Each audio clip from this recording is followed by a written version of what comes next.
The mop handle felt heavier than usual This in case Walter file Brennan's contains evidence calloused that will hands change as everything. he pushed it across the marble floor of courtroom 302. The same floor he had crossed 1,000 times before, though never like this. Never with the weight of 15 years pressing down on his shoulders like a physical thing. The autumn sun of Manhattan filtered through the tall windows of the federal courthouse, casting long streaks of golden light across the stone he had just finished polishing. And somewhere in the distance, a clock was ticking toward 9 in the morning, toward the moment that would change everything. He was 62 years old.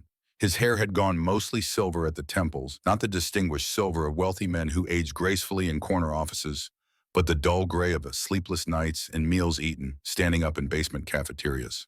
His Navy maintenance uniform bore the word maintenance embroidered on the chest pocket, the threads fraying slightly at the edges after 15 years of washing in cold water to save on electricity bills. The uniform itself had been replaced twice in all that time, and both times Walter had felt a strange grief as though he were burying a friend. The courtroom was empty at this hour, just Walter and the ghosts of all the cases that had passed through these walls. He knew every scratch on the mahogany railings, every water stain on the ceiling tiles, every loose floorboard near the jury box that creaked when stepped on at the wrong angle. This was his kingdom now, this realm of brass fixtures and polished wood, and he had made peace with that fact in the way a man makes peace with a prison cell when he realizes he may never leave. The defendant's table stood near the front 6 leather chairs arranged in a row, and Walter paused his mopping to look at them. In a few hours, those chairs would be occupied by lawyers charging $8,000 an hour.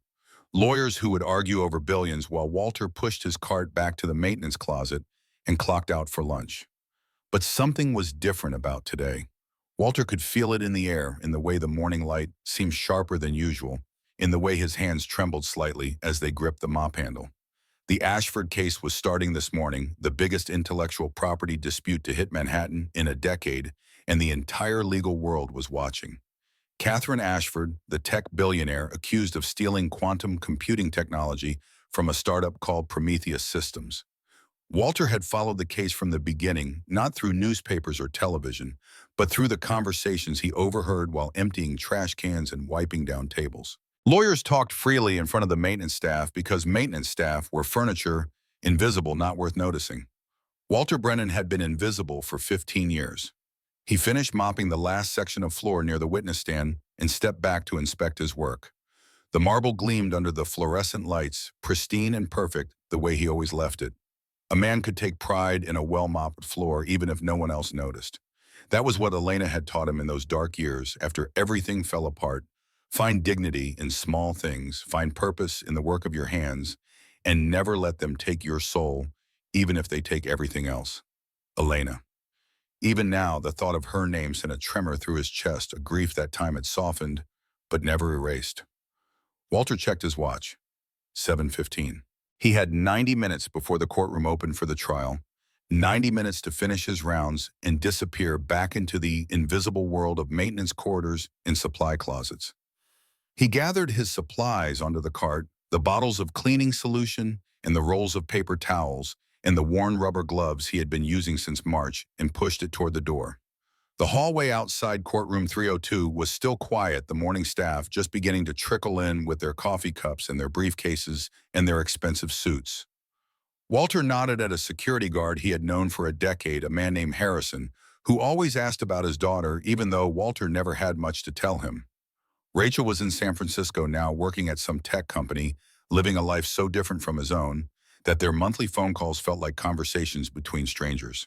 The maintenance closet on the 3rd floor was cramped and poorly lit, a space barely large enough for his cart and a small folding chair he had brought from home years ago. Walter sat down and pulled out a thermos of black coffee, the same thermos he had carried every day since Elena gave it to him for their 20th anniversary.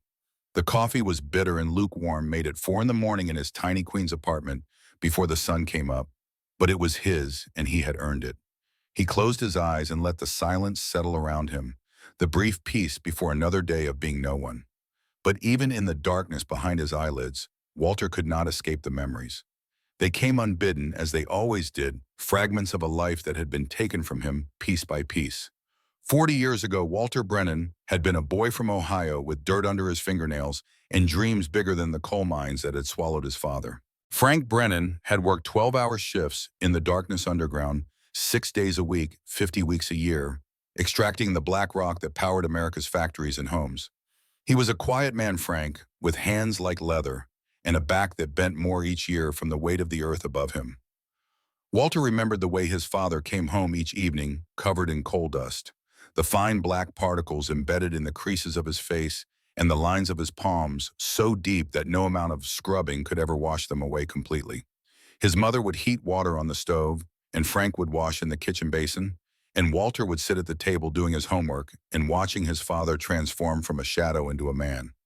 The only question Frank ever asked, "You finish your schoolwork, boy?" And Walter every night would answer, "Yes, sir." Frank Brennan never got past the 8th grade. The mines had taken him at 14, the same age his father had been taken, and his grandfather before that. It was the way of things in their town, a small place in southeastern Ohio, where the hills were hollowed out and the rivers ran black with runoff, and the men died young from lungs full of dust. But Frank had a belief that burned in him like the eternal fires that sometimes smoldered in the abandoned shafts, a belief that education was the only escape, the only way to break the chain that had bound his family to the darkness for generations. Walter never forgot the night Frank came home with the acceptance letter from Columbia Law School. It had arrived in a thick envelope, the kind that meant good news, and Walter had been afraid to open it. He was 17 years old, the smartest kid in his high school class by a mile, but smart didn't mean anything where he came from. Smart boys still went into the mines. Smart boys still married local girls and had children who would grow up to do the same. The letter sat on the kitchen table for 3 hours while Frank finished his shift, while Walter's mother made dinner, while the sun set over the hills and the stars came out one by one. When Frank finally walked through the door, he saw the envelope immediately. He stopped in the doorway, his face still black with coal, and he looked at his son with eyes that held something Walter had never seen before. "Open it," Frank said. Just those 2 words, quiet and rough. Walter's hands shook as he tore the envelope. The letter inside was typed on heavy cream paper, the words blurring as his eyes filled with tears. "Full scholarship," Walter read aloud. "They're giving me a full scholarship." Frank Brennan, the man who had never cried in front of anyone, turned away and wiped his face with his blackened hand. When he turned back, there were clean streaks down his cheeks where the tears had washed the coal dust away. "You make me proud, Walter." His voice was hoarse, barely above a whisper. "You make me so proud." 2 months later, Frank Brennan was dead. The diagnosis came in July: black lung disease, stage 4, the coal dust that had accumulated in his lungs for 33 years finally claiming its due. The doctors said he might have 6 months, maybe a year if he stopped working immediately, but Frank refused to quit. The mine was all he knew, and there were bills to pay, and Walter's mother needed the insurance that would only continue as long as Frank kept working. He lasted until September. Walter was 3 weeks into his first semester at Columbia when the phone call came. His mother's voice on the other end of the line, distant and broken, telling him to come home, telling him it was time. He hitchhiked through the night, arriving at the hospital in the gray hours before dawn, and found his father in a bed that seemed too small for a man who had carried the weight of the earth on his shoulders. Frank's eyes were closed when Walter walked in, but they opened at the sound of his footsteps. "You came," Frank whispered. His voice was like wind through dead leaves, barely there. "Of course I came." "Shouldn't have. You got classes. You got studying. I'll catch up." Frank's hand, pale and thin, now reached out and found Walter's. The grip was weak, nothing like the iron strength Walter remembered from childhood, but it was there. "Listen to me, boy." Frank's eyes found his son's face, and even in their clouded depths, there was an intensity that made Walter lean closer. "You're gonna be something. You're gonna help people like me, people who get chewed up by the system and spit out like nothing. You promise me." "I promise, Dad." "Say it again." "I promise." "I'll be a lawyer. I'll fight for people like you." Frank nodded, satisfied. His eyes closed again, and his grip on Walter's hand loosened. "Your mama's gonna need you to be strong, but you don't come back here to stay. You hear me? You go back to that school and you finish what you started. That's how you honor me. Not by staying here and mourning. By becoming everything I never could." Those were the last coherent words Frank Brennan ever spoke. He died 3 days later on a Sunday morning when the bells were ringing at the church down the street. Walter was holding his hand when it happened, and he felt the exact moment when his father's spirit left his body, a subtle shift like air pressure changing before a storm.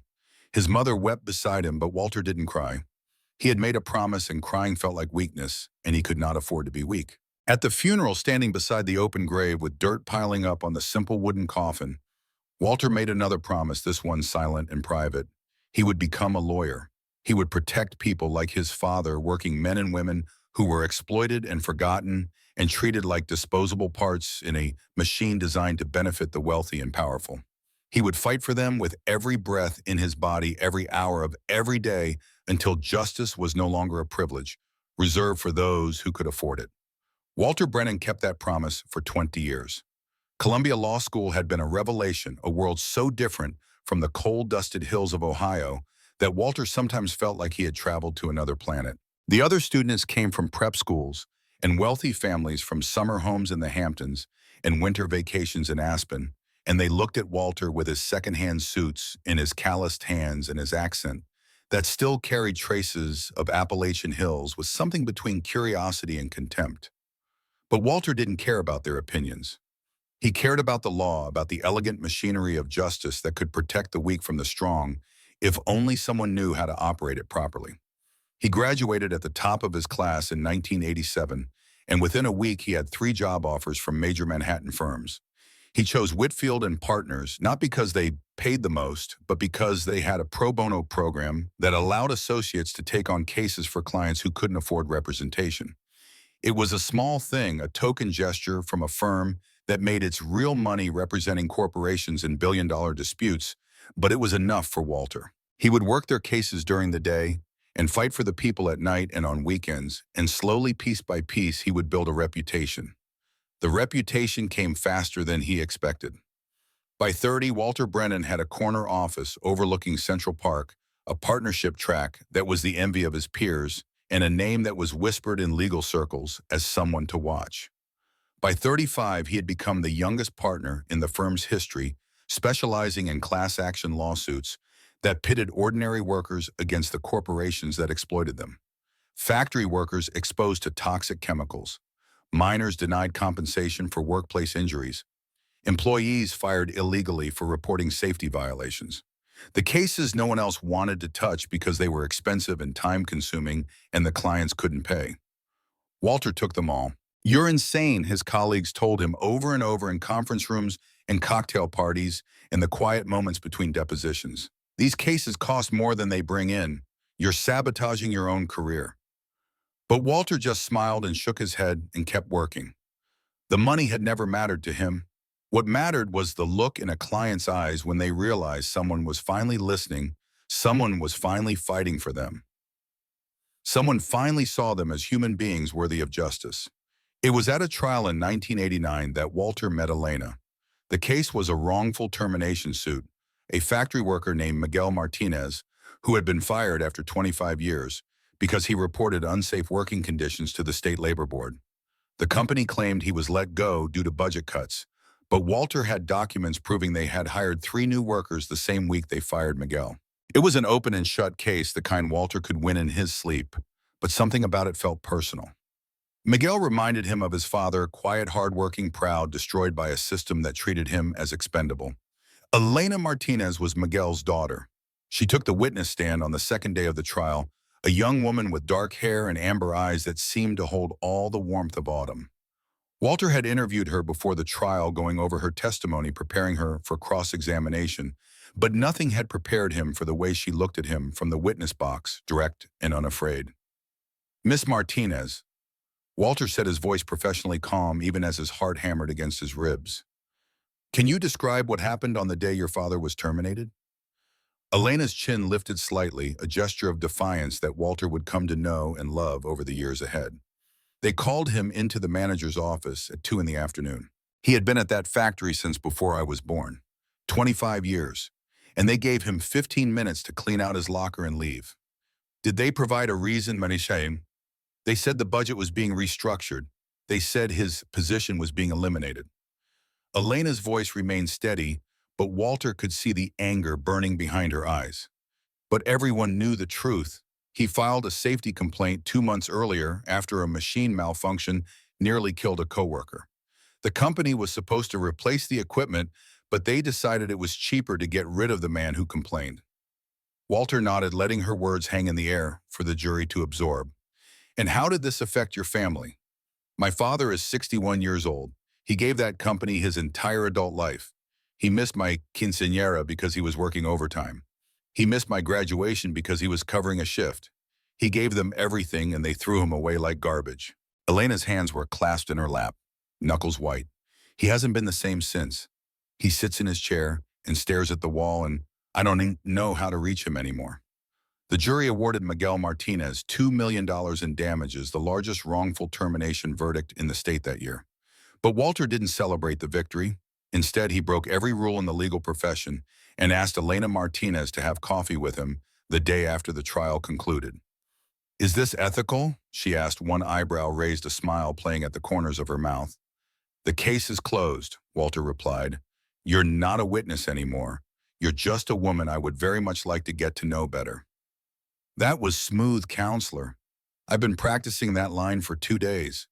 Elena laughed, and the sound was like music to Walter's ears, like bells ringing on a clear morning, like everything good he had ever hoped for, wrapped up in a single moment. They were married in the spring of '91 in a small ceremony in Central Park, with only close friends and family in attendance. Elena wore a simple white dress that she had bought on sale at Macy's, and Walter thought she was the most beautiful thing he had ever seen. His mother came up from Ohio for the wedding, frail and gray, but beaming with joy, and she pulled Walter aside after the ceremony to whisper in his ear. Your father would be so proud, she said.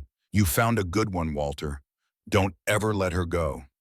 I won't, Mama, I promise.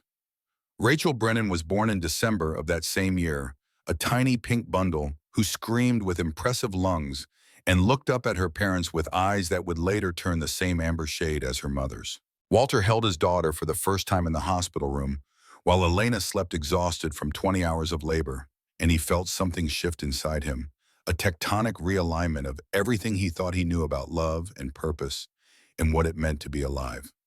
I'm going to protect you, he whispered to the infant in his arms. I'm going to give you a life your grandfather never had. I promise. The years that followed were the happiest of Walter's life. He continued his work at the firm, taking on bigger and more complicated cases, building a reputation that extended far beyond Manhattan. Time magazine did a profile on him in 1998, calling him the defender of the invisible, a lawyer who had made it his mission to give voice to the voiceless.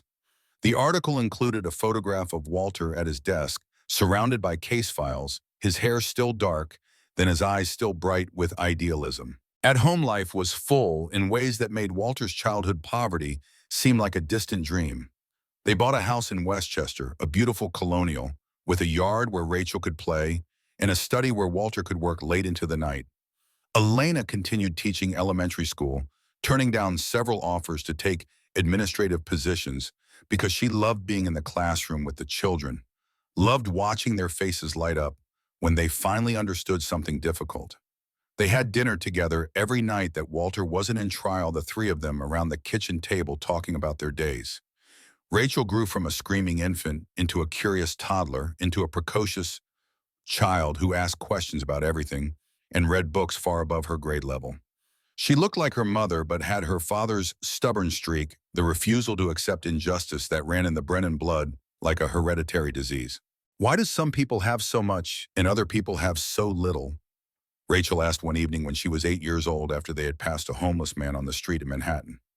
Walter and Elena exchanged a glance, the silent communication of parents who have been married long enough to read each other's thoughts. Because the world isn't fair, Walter said carefully. But that doesn't mean we accept it. We try to make it better, one person at a time, one case at a time. Is that why you're a lawyer? That's exactly why I'm a lawyer. Rachel nodded solemnly, processing this information with the gravity of a child who already understood more about the world than most adults. Those were the good years, the golden years, the years Walter would later look back on with a longing so intense it felt like physical pain. He didn't know then how fragile happiness could be, how quickly everything could shatter when the wrong forces aligned against you. The beginning of the end came in 2009. Walter was 47 years old at the height of his career, his name synonymous with worker advocacy across the country. He had won cases that changed laws, forced companies to reform their practices, sent a message to the corporate world that exploitation would not go unchallenged. His office wall was covered with plaques and awards, but what he treasured most were the letters from former clients, handwritten notes from factory workers and miners and truck drivers, thanking him for giving them their dignity back. It was a Thursday evening in March when the phone call came. Walter was working late in his office, preparing for a trial that was scheduled to begin the following week when his secretary buzzed him on the intercom. "There's a man here to see you, Mr. Brennan. He doesn't have an appointment, but he says it's urgent. His name is James Whitmore. Send him in." The man who entered Walter's office was in his early 50s with thinning gray hair and eyes that darted around the room like a cornered animal's. He wore a rumpled suit that had seen better days and carried a leather briefcase that he clutched to his chest like a shield. "Mr. Brennan," Whitmore said, his voice barely above a whisper. "Thank you for seeing me. I didn't know where else to go." Walter gestured to the chair across from his desk. "Please sit down. Tell me what's going on." Whitmore sat but perched on the edge of the seat as if ready to bolt at any moment. His hands trembled as he opened the briefcase and pulled out a stack of papers. "I'm a safety engineer at Dominion Energy Corporation.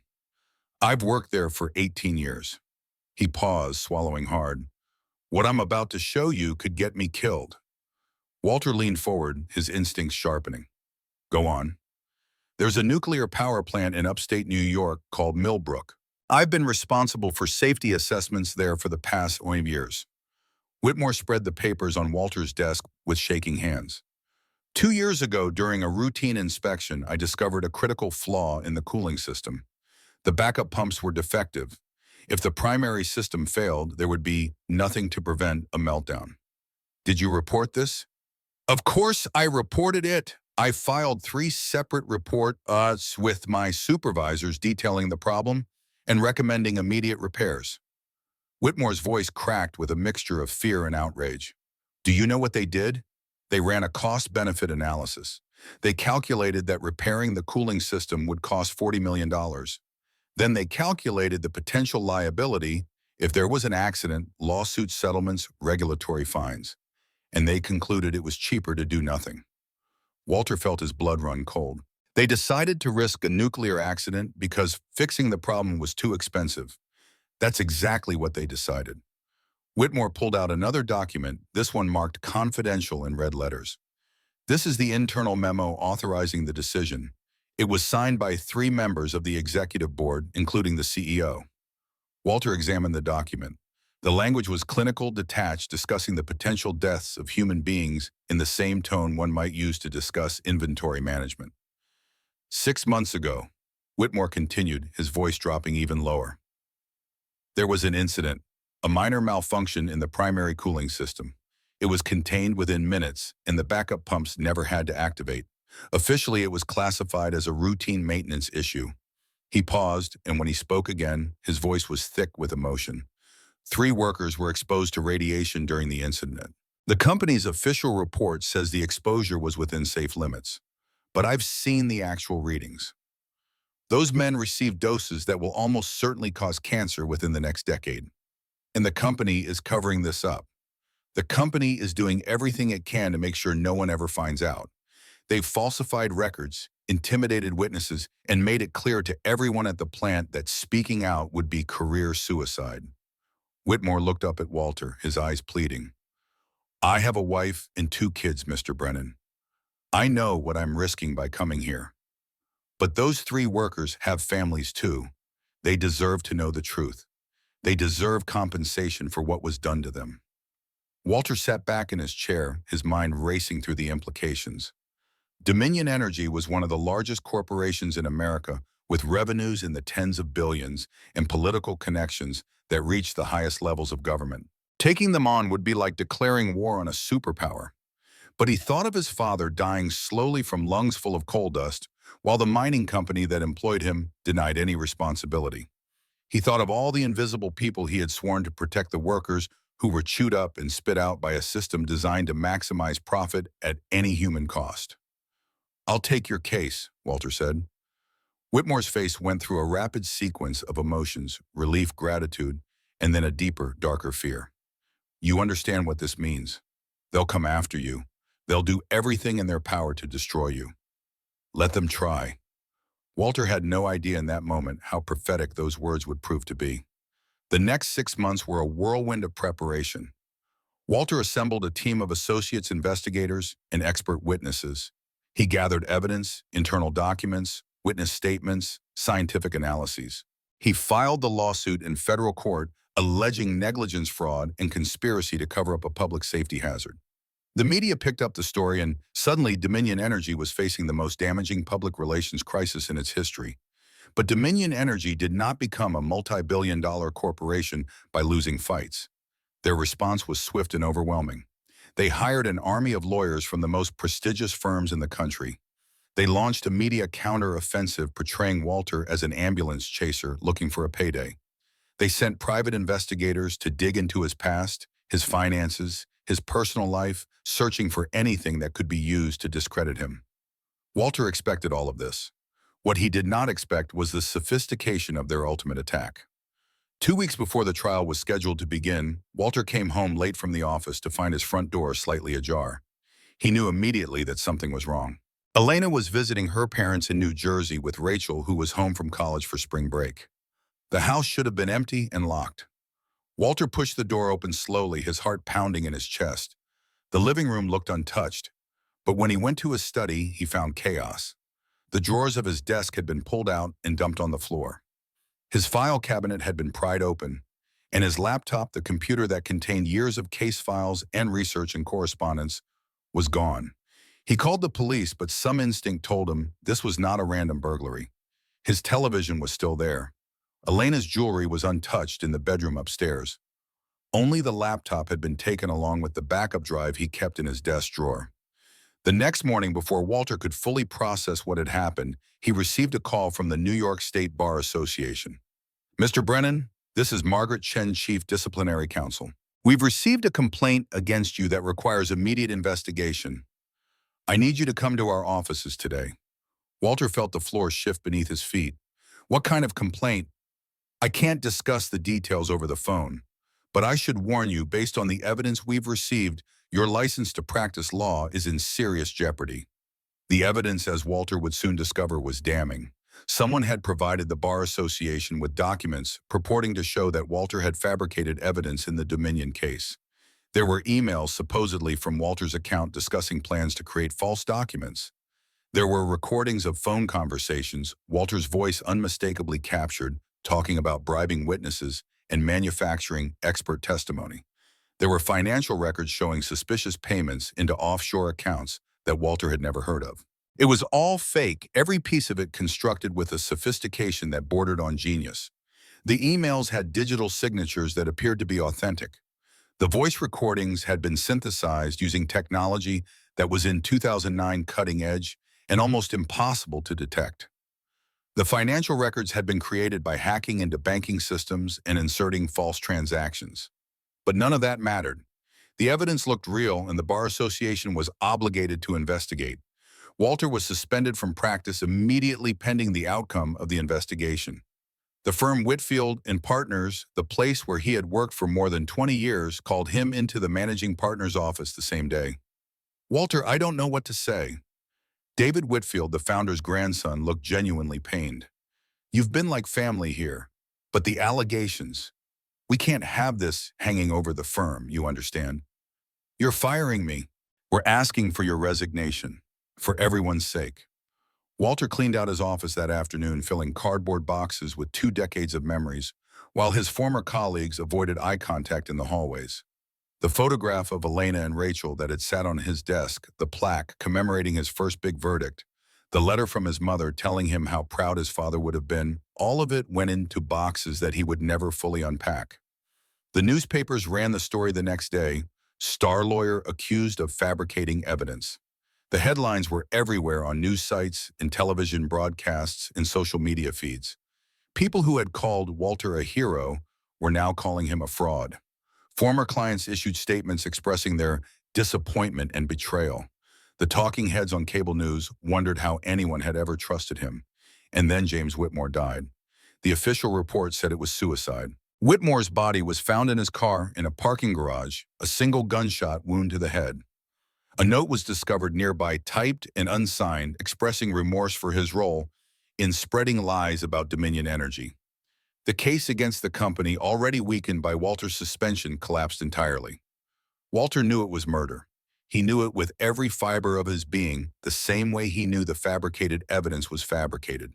But he had no way to prove it, and no one was interested in listening to the ravings of a disgraced attorney. The investigation into Walter's conduct lasted 4 years. 4 years of hearings and depositions and expert testimony. 4 years of Walter's life suspended in limbo, unable to practice law, unable to find any other meaningful employment, unable to do anything except fight for his reputation, while the world had already moved on. And during those 4 years, Elena got sick. The diagnosis came in the second year: ovarian cancer, stage 3. By the time they caught it, the disease had already spread to her lymph nodes. Without his income from the firm, without the health insurance that had covered their family, the cost of treatment was astronomical. They sold the house in Westchester first, the home where they had raised Rachel, where they had hosted Thanksgiving dinners and birthday parties, and lazy Sunday mornings reading the newspaper together. The money from the sale covered 3 months of chemotherapy. Then they sold the cars, then the furniture. Then Elena's modest jewelry collection, including the engagement ring Walter had saved for 6 months to buy. Everything that could be converted to cash went toward the mounting medical bills. They moved into a small apartment in Queens, 2 rooms and a kitchenette that felt like a closet after the sprawling colonial they had left behind. Rachel, who was 21 and in her final year of college, wanted to drop out and come home to help, but Walter and Elena both forbade it. "You finish your degree," Elena said from the hospital bed, where she spent more and more of her time. "Don't let what's happening to us derail your life. That's not what we want." Rachel protested, but she stayed in school. She graduated summa cum laude with a degree in computer science, and the day she received her diploma, Elena smiled through her morphine haze and said it was the proudest moment of her life. 2 months later, Elena was gone. She died in the gray hours before dawn in the cramped bedroom of their Queens apartment, with Walter holding her hand, just as he had held his father's hand all those years ago. The cancer had eaten through her body like fire through dry wood, taking her piece by piece until there was nothing left but a shell. But even in the end, even when the pain was too much to bear, she had never lost her spirit. "Don't let them win," she whispered to Walter on one of her final nights when she was still lucid enough to speak. "Promise me you won't let them take who you are." "I promise, Elena, I'll fight. I'll always fight." "No." Her grip on his hand tightened with a strength he didn't know she still possessed. "Not just fight. Stay good. Stay kind. Be the man I fell in love with, the man who sees invisible people and fights for them. Don't let the anger consume you. Promise me." "I promise." Elena's eyes closed and her grip loosened, and a few days later, she was gone. Walter's mother died 3 months after that, as if the weight of all the family's tragedy had finally crushed her. She had never fully recovered from Frank's death, and watching her grandson struggle through his scandal and her daughter-in-law waste away from cancer was more than her aged heart could bear. In the span of 5 years, Walter Brennan lost his career, his reputation, his wife, his mother, and everything he had spent a lifetime building. When the Bar Association finally cleared him of all charges in 2013, concluding that the evidence against him had been fabricated by unknown parties, it felt less like vindication than like a cruel joke. The damage was done. His name was still associated with scandal in the minds of those who remembered. No law firm would touch him. His licenses was restored, but what good was a license without anyone willing to hire him? He found work as a janitor at the Manhattan Federal Courthouse. It was the only job he could get. The irony was not lost on him, cleaning the floors of the courtrooms where he had once argued cases, emptying the trash cans of lawyers who were now doing the work he used to do. But Walter took the job without complaint because bills still needed to be paid, and rent still came due on the first of the month, and self-pity was a luxury he could not afford. That was 15 years ago. The coffee in Walter's thermos had gone cold while he sat in the maintenance closet, lost in memories. He shook himself back to the present, checked his watch, and saw that it was nearly 9 o'clock. The Ashford trial was about to begin. He should have stayed in the closet, should have found some other floor to mop, some other bathroom to clean. What was happening in courtroom 302 was none of his business anymore. He was maintenance staff now, invisible, irrelevant. But something pulled him back to the courtroom anyway. He told himself he just wanted to see the setup before the trial began, make sure his mopping job had held up. But the truth was different, harder to admit. He wanted to see a trial one more time. He wanted to remember what it felt like to be part of that world, even if only as a spectator, hidden in plain sight. The courtroom was filling up when Walter slipped in through a side door. Reporters crowded the gallery, their laptops open, their phones clutched in their hands, ready to document every moment of what promised to be the trial of the decade. The public seating was packed with curious observers, law students, and tech industry watchers who wanted to see Catherine Ashford in person. Walter positioned himself near the back wall next to his cleaning cart, where he could observe without being observed. The bailiff nodded at him with a familiarity born of long acquaintance. Walter was furniture, after all, part of the courtroom's permanent fixtures. At the prosecution table, a man Walter recognized as Richard Thornton was arranging papers with the practiced ease of someone who had done this 1,000 times. Thornton was 55, a partner at Morrison & Blackwell, one of the most expensive law firms in the country. His gray suit probably cost more than Walter's monthly salary. He had the sleek, well-fed look of a man who had never known want, who had never eaten a meal standing up in a basement cafeteria, who had never worried about how he would pay next month's rent. But it was the defense table that drew Walter's attention. Catherine Ashford sat alone. She was 41 years old with blonde hair pulled back in a neat bun and blue eyes that had graced the covers of Forbes and Wired and Time magazine. She wore an Armani suit that was impeccably tailored, and her posture was straight and confident, the bearing of a woman who had built a $12 billion company from nothing. But Walter had spent 40 years reading people, and he could see what others might miss: the tension in her clasped hands, the tightness around her eyes, the slight tremor in her jaw. Catherine Ashford was terrified, and she was alone. 6 leather chairs sat beside her at the defense table, all of them empty. Walter knew those chairs were supposed to be occupied by lawyers from Morrison and Blackwell's rival firm, Harrison, Monroe and Partners, a team that Catherine had hired at the rate of $8,000 an hour to defend her against the charges. They were not there. Walter checked his watch at 9:15. The trial was supposed to begin in 15 minutes. He watched Catherine pull out her phone and make a call, her face growing paler with each passing second. Then another call, then another. Each time she put the phone down, she looked more desperate, more lost. Walter had seen this before. Not at this scale, not in this courtroom, but the pattern was unmistakable. The isolation of a target, the abandonment at the crucial moment, the systematic destruction of someone who had become inconvenient to powerful interests. It was exactly what they had done to him. All rise. The bailiff's voice cut through the murmur of the crowd, and everyone stood as Judge Margaret Hayes entered the courtroom. She was 65 years old with silver hair, pulled back in a severe bun, and a face that gave nothing away. Walter knew her reputation: fair but ruthless, with no tolerance for grandstanding or time wasting.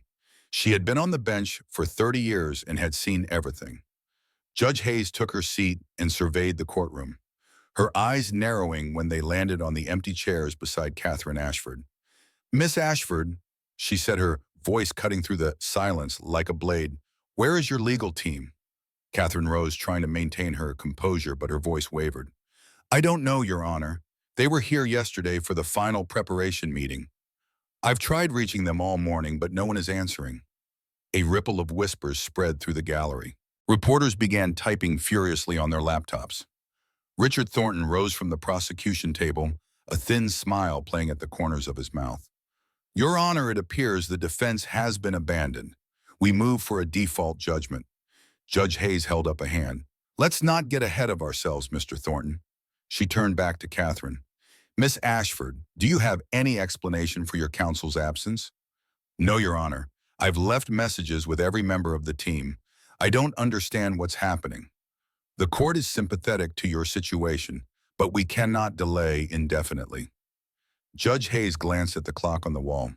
"If you cannot secure representation within the next few minutes, I may have no choice but to proceed without defense counsel or grant the plaintiff's motion."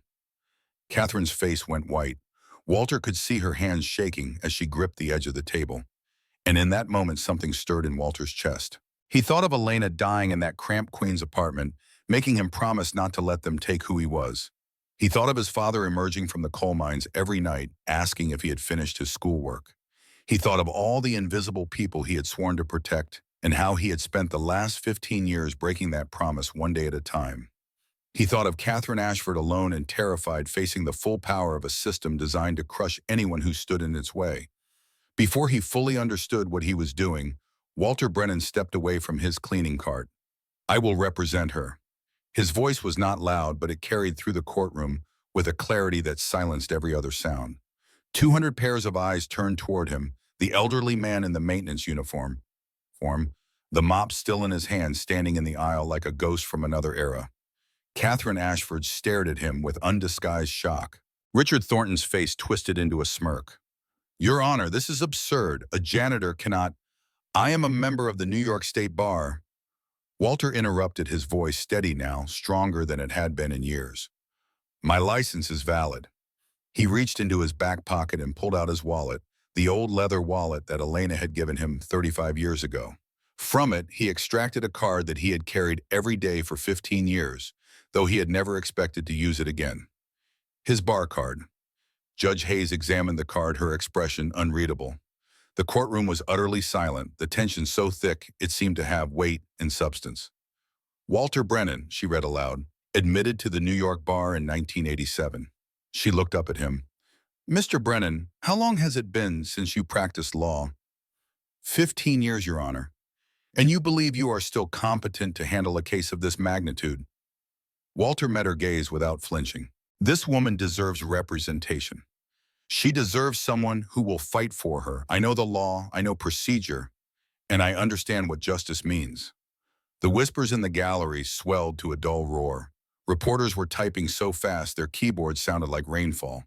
Richard Thornton's face had gone from smug to uncertain to something approaching alarm. Judge Hayes turned to Catherine. "Miss Ashford, do you accept Mr. Brennan as your counsel?" Catherine looked at Walter, really looked at him for the first time. He saw her taking in his worn uniform, his calloused hands, his silver hair. He saw her searching his face for something, some indication of who he was and why he was doing this. Whatever she found must have satisfied her, because she nodded slowly. "Yes, Your Honor, I accept Mr. Brennan as my attorney." The courtroom erupted. Judge Hayes banged her gavel, calling for order, but even she seemed slightly stunned by the turn of events. "Very well," she said when the noise had died down to a manageable level. "Mr. Brennan, you have 15 minutes to confer with your client before we proceed. Do not waste them." "Thank you, Your Honor." Walter walked down the aisle toward the defense table, aware of every eye following his progress. He felt something he had not felt in 15 years alive. The numbness that had wrapped around his heart like a shroud was cracking, and underneath it something was stirring. He set the mop against the wall, the mop that had been his only tool for a decade and a half, and sat down beside Catherine Ashford. "Something is very wrong here," he whispered, leaning close so only she could hear. "This isn't just your lawyers abandoning you. Everything has been orchestrated." Catherine's eyes widened. "How do you know?" "Because I've seen it before. 15 years ago, they did the same thing to me." Her breath caught. "Who?" "We'll find out. But first I need you to tell me everything. We have 15 minutes. Don't hold anything back." Catherine studied his face for a long moment, the weathered skin, the deep brown eyes that held something she recognized. Something she had seen in her own mirror during the darkest nights of this ordeal. The exhaustion of someone who had been fighting alone for too long. "Where do I start?" "The beginning. Tell me about your technology. Tell me about Prometheus. Tell me everything that led to this moment." And so in whispered fragments, Catherine Ashford began to talk. She told him about her childhood in Pennsylvania, the daughter of an engineer and a nurse, the first person in her family to attend an Ivy League school. She told him about MIT, about the professor who said her ideas were impossible, about the 6 years she spent in a studio apartment, barely bigger than a walk-in closet, working on equations that everyone said would never amount to anything. She told him about quantum computing, about qubits and superposition, and the fundamental problem that had stymied researchers for decades, maintaining coherence at temperatures above absolute zero. She told him about her breakthrough, the insight that came to her at 3 in the morning when she was so exhausted she could barely see straight, the realization that instead of fighting instability, she could harness it. She told him about Ashford Technologies started with $5,000 and a patent that no one believed would work. She told him about the years of struggle, the investors who laughed at her, the male colleagues who dismissed her, the slow and painful climb from obscurity to success. And she told him about Prometheus systems. They appeared 3 years ago, Catherine said, her voice tight with controlled anger. A startup claiming to have developed quantum processing technology independently. But their timing was suspicious. They filed their first patents exactly 2 months after I presented my research at a major conference. And now they're claiming you stole their work. That's exactly what they're claiming. They say I used industry connections to access their internal research and copied their designs. It's insane. I have documentation proving I developed this technology years before Prometheus even existed. But no one wants to hear it. Walter's mind was racing, processing information, drawing connections. Your previous lawyers, how did they respond to this defense? Catherine's face darkened. They told me not to worry. They said they had a strategy. They said introducing my original research notes wasn't necessary. Not necessary. Walter felt a cold fury building in his chest. Your best evidence, and they told you not to use it. I trusted them. They came highly recommended. They cost $3 million. And now they've vanished at the worst possible moment. Yes. Walter leaned back in his chair, his eyes scanning the courtroom. Thornton at the prosecution table shuffling papers with affected nonchalance. The reporters in the gallery hungry for blood. Judge Hayes watching them with an expression that was impossible to read. Miss Ashford, Walter said quietly, your lawyers weren't incompetent. They were sabotaging you. The color drained from Catherine's face. What? Think about it. Every strategic decision they made weakened your case. Critical evidence excluded. Key witnesses never called. And now they disappear at the exact moment when their absence would cause maximum damage. He met her eyes. Someone paid them to lose. The question is who and why. Before Catherine could respond, the bailiff announced that their 15 minutes were up. Judge Hayes called the court to order. Mr. Brennan, are you prepared to make your opening statement? Walter stood slowly. His joints ached from years of physical labor, and his heart was pounding with a mixture of fear and exhilaration. 15 years since he had last stood in a courtroom as an attorney.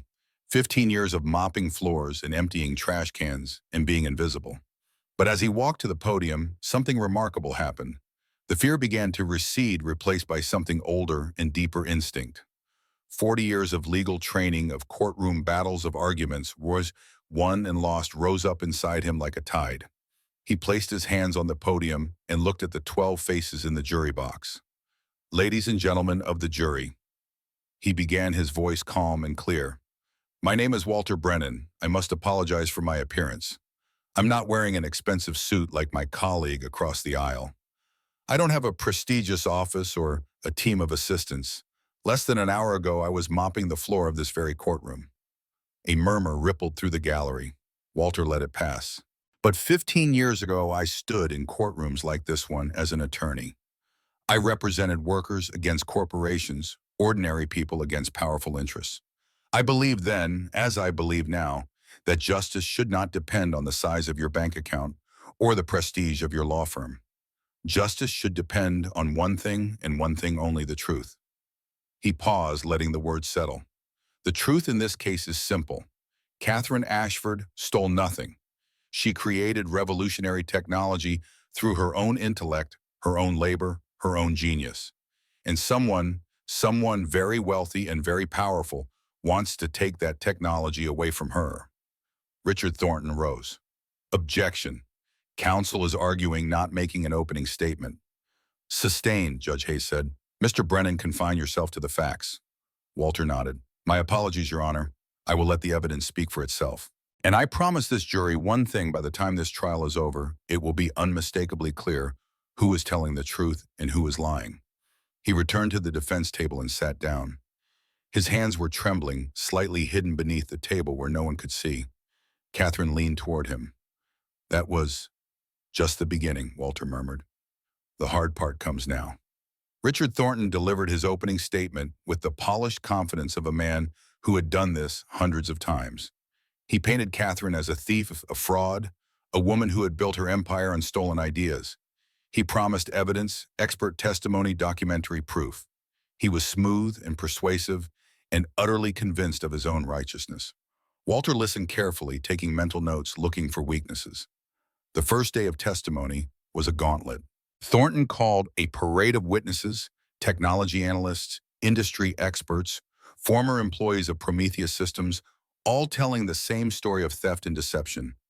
Walter cross-examined each one, probing for inconsistencies, challenging assumptions, planting seeds of doubt in the jury's minds. But he was operating at a disadvantage, and he knew it. He had no preparation time, no discovery materials, no expert witnesses of his own. He was improvising, relying on instincts honed over 40 years and knowledge of the law that he had maintained through 15 years of reading in public libraries during his days off. By the end of the day, when Judge Hayes adjourned the proceedings until the following morning, Walter was exhausted in a way he had not been since Elena's final months. Every muscle in his body ached. His mind felt stretched thin, overtaxed by the effort of processing so much information so quickly. But beneath the exhaustion, there was something else, a spark of the man he used to be, still alive after all these years. Catherine caught up with him in the hallway outside the courtroom after the reporters had finally been left behind. "Mr. Brennan," he turned. In the fluorescent light of the corridor, Catherine looked different than she had in the courtroom. Smaller, more vulnerable, the armor of her billion-dollar success stripped away by the events of the day. "Thank you," she said quietly, "for what you did in there. I don't understand why you did it, but thank you. Don't thank me yet. We've barely begun. I know, but you stood up for me when no one else would. That means something." And she hesitated. "Can we talk more? Tonight I have documents at my office, research materials, things that might help the case." "I can't tonight. I have a shift." "A shift? I'm still employed by the courthouse, Miss Ashford. If I miss my shift, I lose my job." Catherine stared at him, and Walter watched the understanding dawn in her eyes. The realization of the gulf between their worlds, the recognition that this man who had saved her in court still had to mop floors to pay his rent. "Let me pay you," she said immediately. "As my lawyer, a retainer, whatever the going rate is." "No." "Why not?" Walter considered the question. Why not indeed? He could use the money. His apartment was barely habitable, his savings non-existent, his future as bleak as his past. But some things were more important than money. "Because if I do this for money, I'm no different than the lawyers who betrayed you," he said finally. "I'm doing this because it's right. Because 15 years ago, someone should have stood up for me, and no one did. I won't let the same thing happen to you." Catherine was silent for a long moment. When she spoke again, her voice was softer. "At least come to my place after your shift. We can go over the documents together, no matter how late it is." Walter nodded. "Midnight, I'll be there." "Midnight works." She gave him an address in Manhattan, a building in the financial district that Walter had walked past 1,000 times but never imagined entering. Then she turned and walked away, disappearing into an elevator that would take her back to a world of luxury and privilege that had suddenly become a prison. Walter stood in the empty corridor for a long moment, processing everything that had happened. Then he retrieved his cleaning cart from the courtroom and went back to work. He had floors to mop. That night, after his shift ended at 11, Walter drove his 15-year-old Toyota Camry into Manhattan.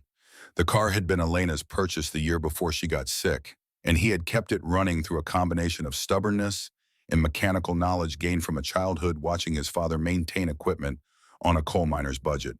Catherine's building was a glass tower that rose 40 stories into the night sky, its windows gleaming with the reflected lights of the city. The security guard in the lobby looked at Walter's maintenance uniform with undisguised skepticism, but a quick phone call to Catherine's penthouse got him past the velvet rope. The elevator ride to the top floor took nearly a minute, and when the doors opened, Walter found himself in a space that seemed designed by someone who had never known want. Floor-to-ceiling windows looked out over the Manhattan skyline. Modern art hung on walls that were themselves works of architectural beauty. The furniture was minimalist and clearly expensive, the kind of pieces that appeared in design magazines and cost more than most people's annual salaries. Catherine was waiting for him in what she called her study, a room that in any normal apartment would have been the master bedroom. She had changed out of her courtroom attire into jeans and a simple sweater, and she looked more human than she had all day. "Coffee," she asked. "Please." She poured from a machine that probably had cost more than Walter's car, and the coffee was better than anything he had tasted in 15 years. Rich and smooth and completely unlike the bitter brew he made each morning in his tiny kitchen. "Thank you for coming," Catherine said, settling into a chair across from him. I know this whole situation is unusual." "Miss Ashford, the whole situation is more than unusual. It's orchestrated. And before we can figure out how to fight it, I need to understand everything. Not the version you told your lawyers, not the version for the media, the truth." Catherine took a deep breath, and then she began to talk. She started with the science, explaining quantum computing in terms that Walter could follow despite his lack of technical background. She told him about the fundamental problem, quantum bits or qubits, that could exist in multiple states simultaneously but were so sensitive to environmental interference that they required temperatures near absolute zero to function. She told him about the breakthrough that had made her famous, a way to use the instability itself as part of the computational process rather than fighting against it. Everyone said it was impossible. Catherine said, a note of pride creeping into her voice despite everything. "My professors, my colleagues, the investors I pitched to, they all said I was wasting my time. But I knew I was right. I could see the solution in my head, even if I couldn't prove it yet." "When did you first develop this approach?" 2006. I was 24 years old, still a graduate student at MIT. I spent 6 years working on it, most of that time in a studio apartment that was smaller than this room. I lived on ramen noodles and coffee and the occasional pizza when I could afford it. I didn't have a lab, didn't have funding, didn't have anyone who believed in me except my parents. And you documented everything, everything. Catherine stood and walked to a safe hidden behind a painting on the wall. She punched in a code, and the door swung open, revealing stacks of folders and binders. "These are my original research notes. Dated, notarized, witnessed.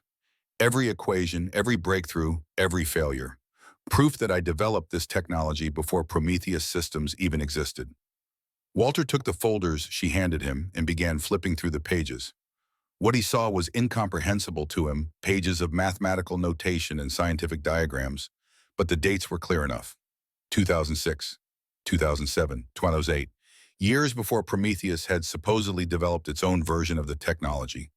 "Why didn't your previous lawyers use this?" he asked. "They said it wasn't necessary. They said they had a better strategy." Walter felt the same cold fury he had felt in the courtroom, the recognition of betrayal so complete it could only be intentional. Miss Ashford not introducing this evidence wasn't a strategy, it was sabotage. Catherine's face went pale. "You really think they were working against me?" "I don't think it, I know it." Walter closed the folder and looked up at her. "Your lawyers were paid to lose. The only questions are who paid them and why. They worked through the night going over documents, reconstructing the timeline of events, looking for patterns. And the more they dug, the clearer the picture became. Every decision Catherine's legal team had made had weakened her case. Crucial evidence excluded. Key witnesses never deposed. Objections raised at moments that hurt the defense rather than helped it. It was not incompetence. It was systematic destruction. By 3 in the morning, Walter had a theory. "This isn't just about your technology," he said, staring at the notes he had spread across Catherine's coffee table. "It's about what your technology could do." "What do you mean your quantum processing system has applications beyond computing? Energy storage, power conversion. Your own patents mention these possibilities." Walter looked up at her. "If your technology works as advertised, it could revolutionize the energy industry, make fossil fuels obsolete within a generation." Catherine nodded slowly. "That's always been the long-term vision. Quantum-enhanced battery systems could be 10 times more efficient than anything we have now, and quantum optimization could transform the entire power grid. Which means," Walter continued, "that you're not just a threat to some tech startup. You're a threat to every company that makes money from oil, coal, and natural gas. We're talking about an industry worth trillions of dollars." The realization hung in the air between them, heavy and ominous. "Prometheus Systems," Catherine whispered. "It's not a real company, is it?" "I don't know yet, but I intend to find out." Walter stood gathering his notes. I need to go home and get some sleep before court tomorrow. But I want you to think about something. Is there anyone in your organization who might have been compromised? Anyone who had access to your systems, who might have been feeding information to the other side? Catherine's face went through a series of emotions. Denial, consideration, dawning horror. Diana Webb, she said quietly, my executive assistant. She's been with me for 5 years. She's the only person besides me who has full access to everything. Has she done anything unusual lately? Anything that seemed out of character? She, she copied files to a USB drive a few weeks ago. I asked her about it and she said it was for a backup. I didn't think anything of it at the time. Walter nodded grimly. We'll need to look into that, but carefully. If she is compromised, we don't want to tip her off. He gathered his jacket, the same maintenance uniform he had worn all day, and headed for the door. Catherine followed him. Mr. Brennan, she said as he waited for the elevator, why are you really doing this? You could have stayed invisible. You could have mopped your floors and collected your paycheck and let this be someone else's problem. Walter considered the question. The elevator doors opened and he stepped inside before turning to face her. 15 years ago, I was where you are now, alone, betrayed, facing enemies I couldn't see. And no one helped me. No one stood up and said, I will protect this person. I lost everything, my career, my reputation, my wife. His voice caught slightly on the last word, and he had to pause before continuing. I can't change what happened to me, but I can make sure it doesn't happen to someone else. The elevator doors began to close. Tomorrow in court, Walter added, whatever I say, whatever I do, don't react. Don't show surprise, don't contradict me. Everything will be part of a plan. What plan? I don't know yet. I'll figure it out tonight. The doors closed, cutting off Catherine's reply. Walter rode down 40 floors in silence, his mind already racing ahead to the battles to come. The night air of Manhattan was cold when he stepped out of the building, and his breath fogged in front of his face as he walked to his car. The Toyota started on the third try. It had always took 3 tries now. One of many small indignities of aging vehicles, and he began the long drive back to Queens. It was after 4 in the morning when Walter finally walked into his apartment. The space was exactly as he had left it, small, spare, containing only the essentials of a life stripped to its bones. One room that served as bedroom, living room, and kitchen. A bathroom down the hall shared with 3 other tenants. Walls that he had never bothered to decorate except for 2 photographs that hung above the narrow bed where he slept alone every night. Elena's photograph, their wedding day, her face radiant with joy, her white dress simple but beautiful in the dappled sunlight of Central Park. And Rachel's photograph. 5 years old, sitting in her mother's lap, smiling at the camera, with eyes that had not yet learned to guard themselves against the world. Walter sat on the edge of his bed and looked at those photographs for a long time. I'm fighting again, Elena, he said to the empty room. I don't know if I can win. I don't know if I'm the same man I used to be. But I'm fighting. He could almost hear her voice in response, gentle and warm, as it had always been. You were always the man who fought for others. That never changed. That could never change. Walter closed his eyes and tried to sleep, but his mind wouldn't stop working. Court in 5 hours. A case he was completely unprepared for. Opponents with unlimited resources and no scruples. A client who was counting on him to perform a miracle. He had done it before. He could do it again. But even as he told himself, this doubt gnawed at the edges of his confidence. He was 62 years old. He hadn't practiced law in 15 years. The rules had changed, the technology had changed, the world had changed.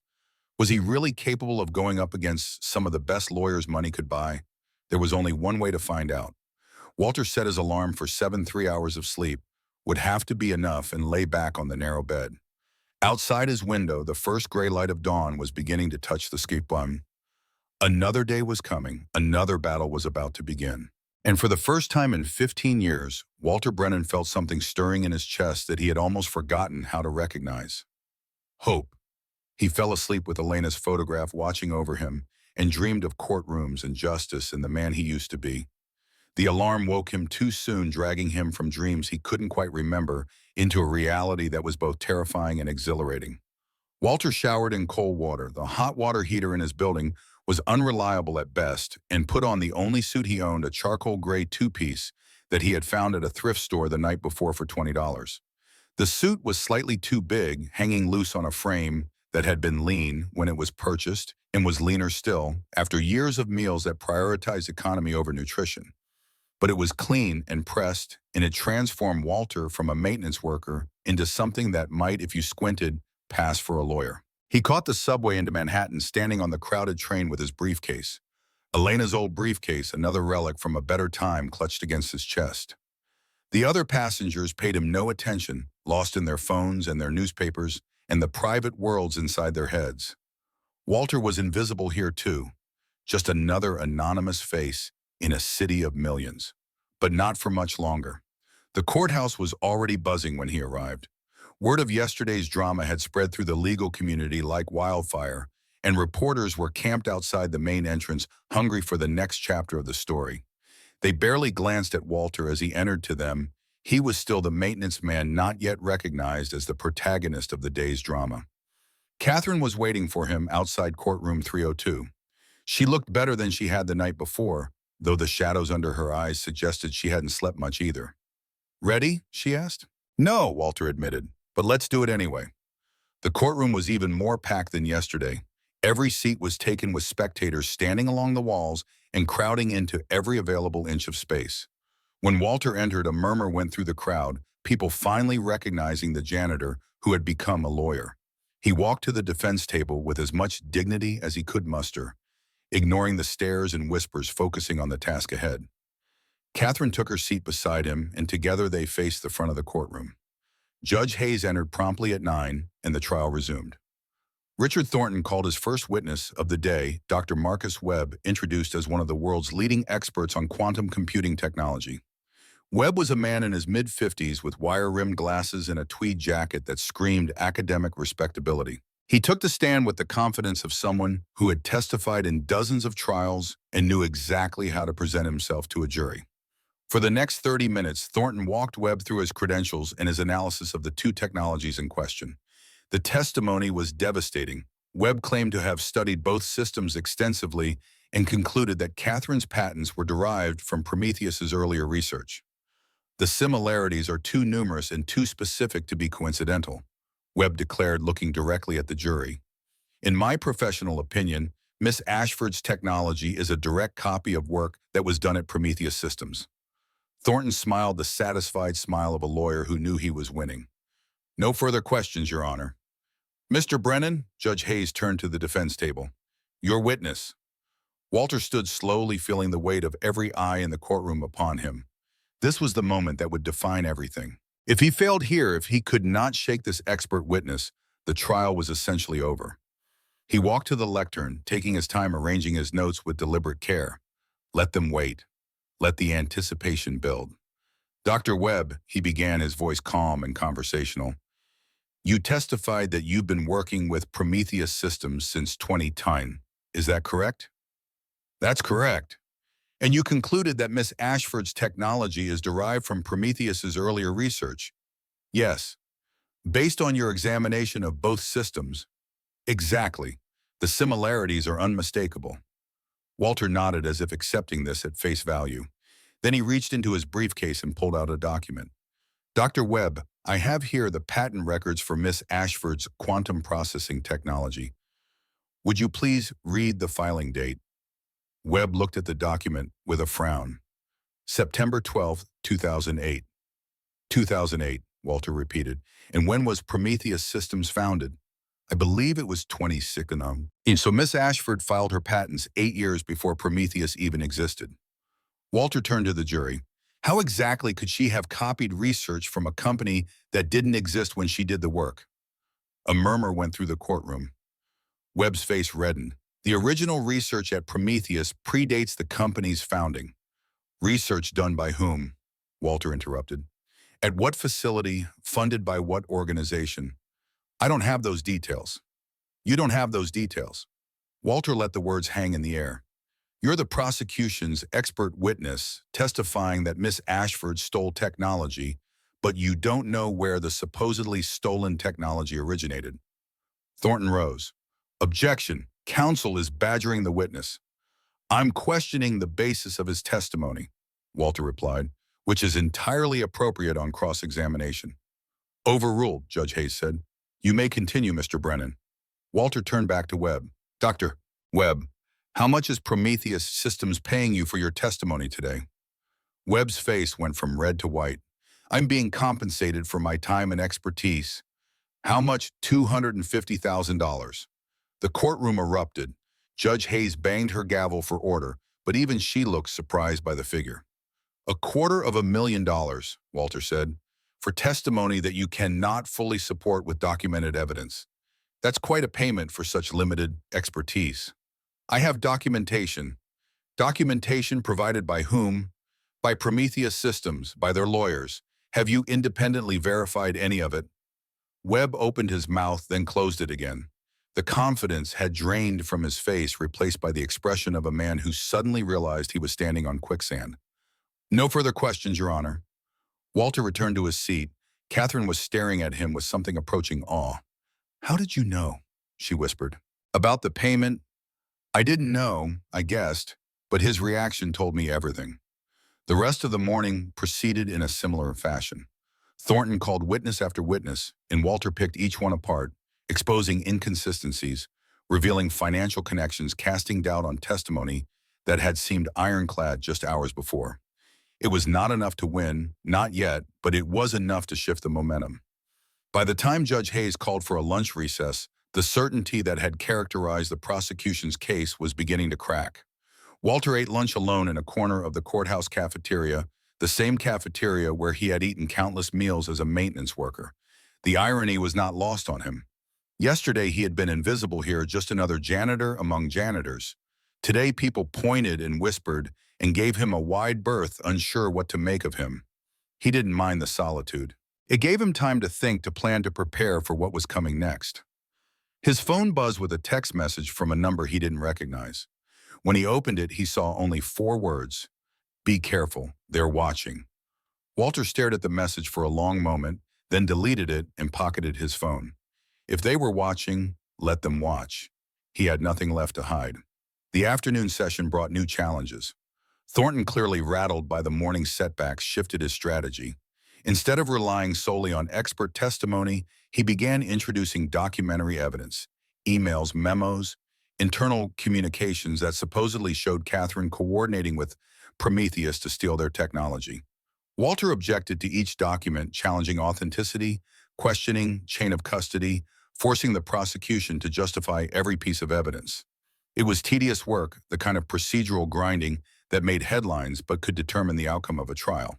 Most of the documents were eventually admitted, but Walter's objections had planted seeds of doubt in the jury's minds. By 5 o'clock, when Judge Hayes adjourned for the day, Walter was running on fumes. His body ached, his mind was foggy with exhaustion, and he had eaten nothing since a sandwich at lunch that he could barely remember consuming. But he had survived another day.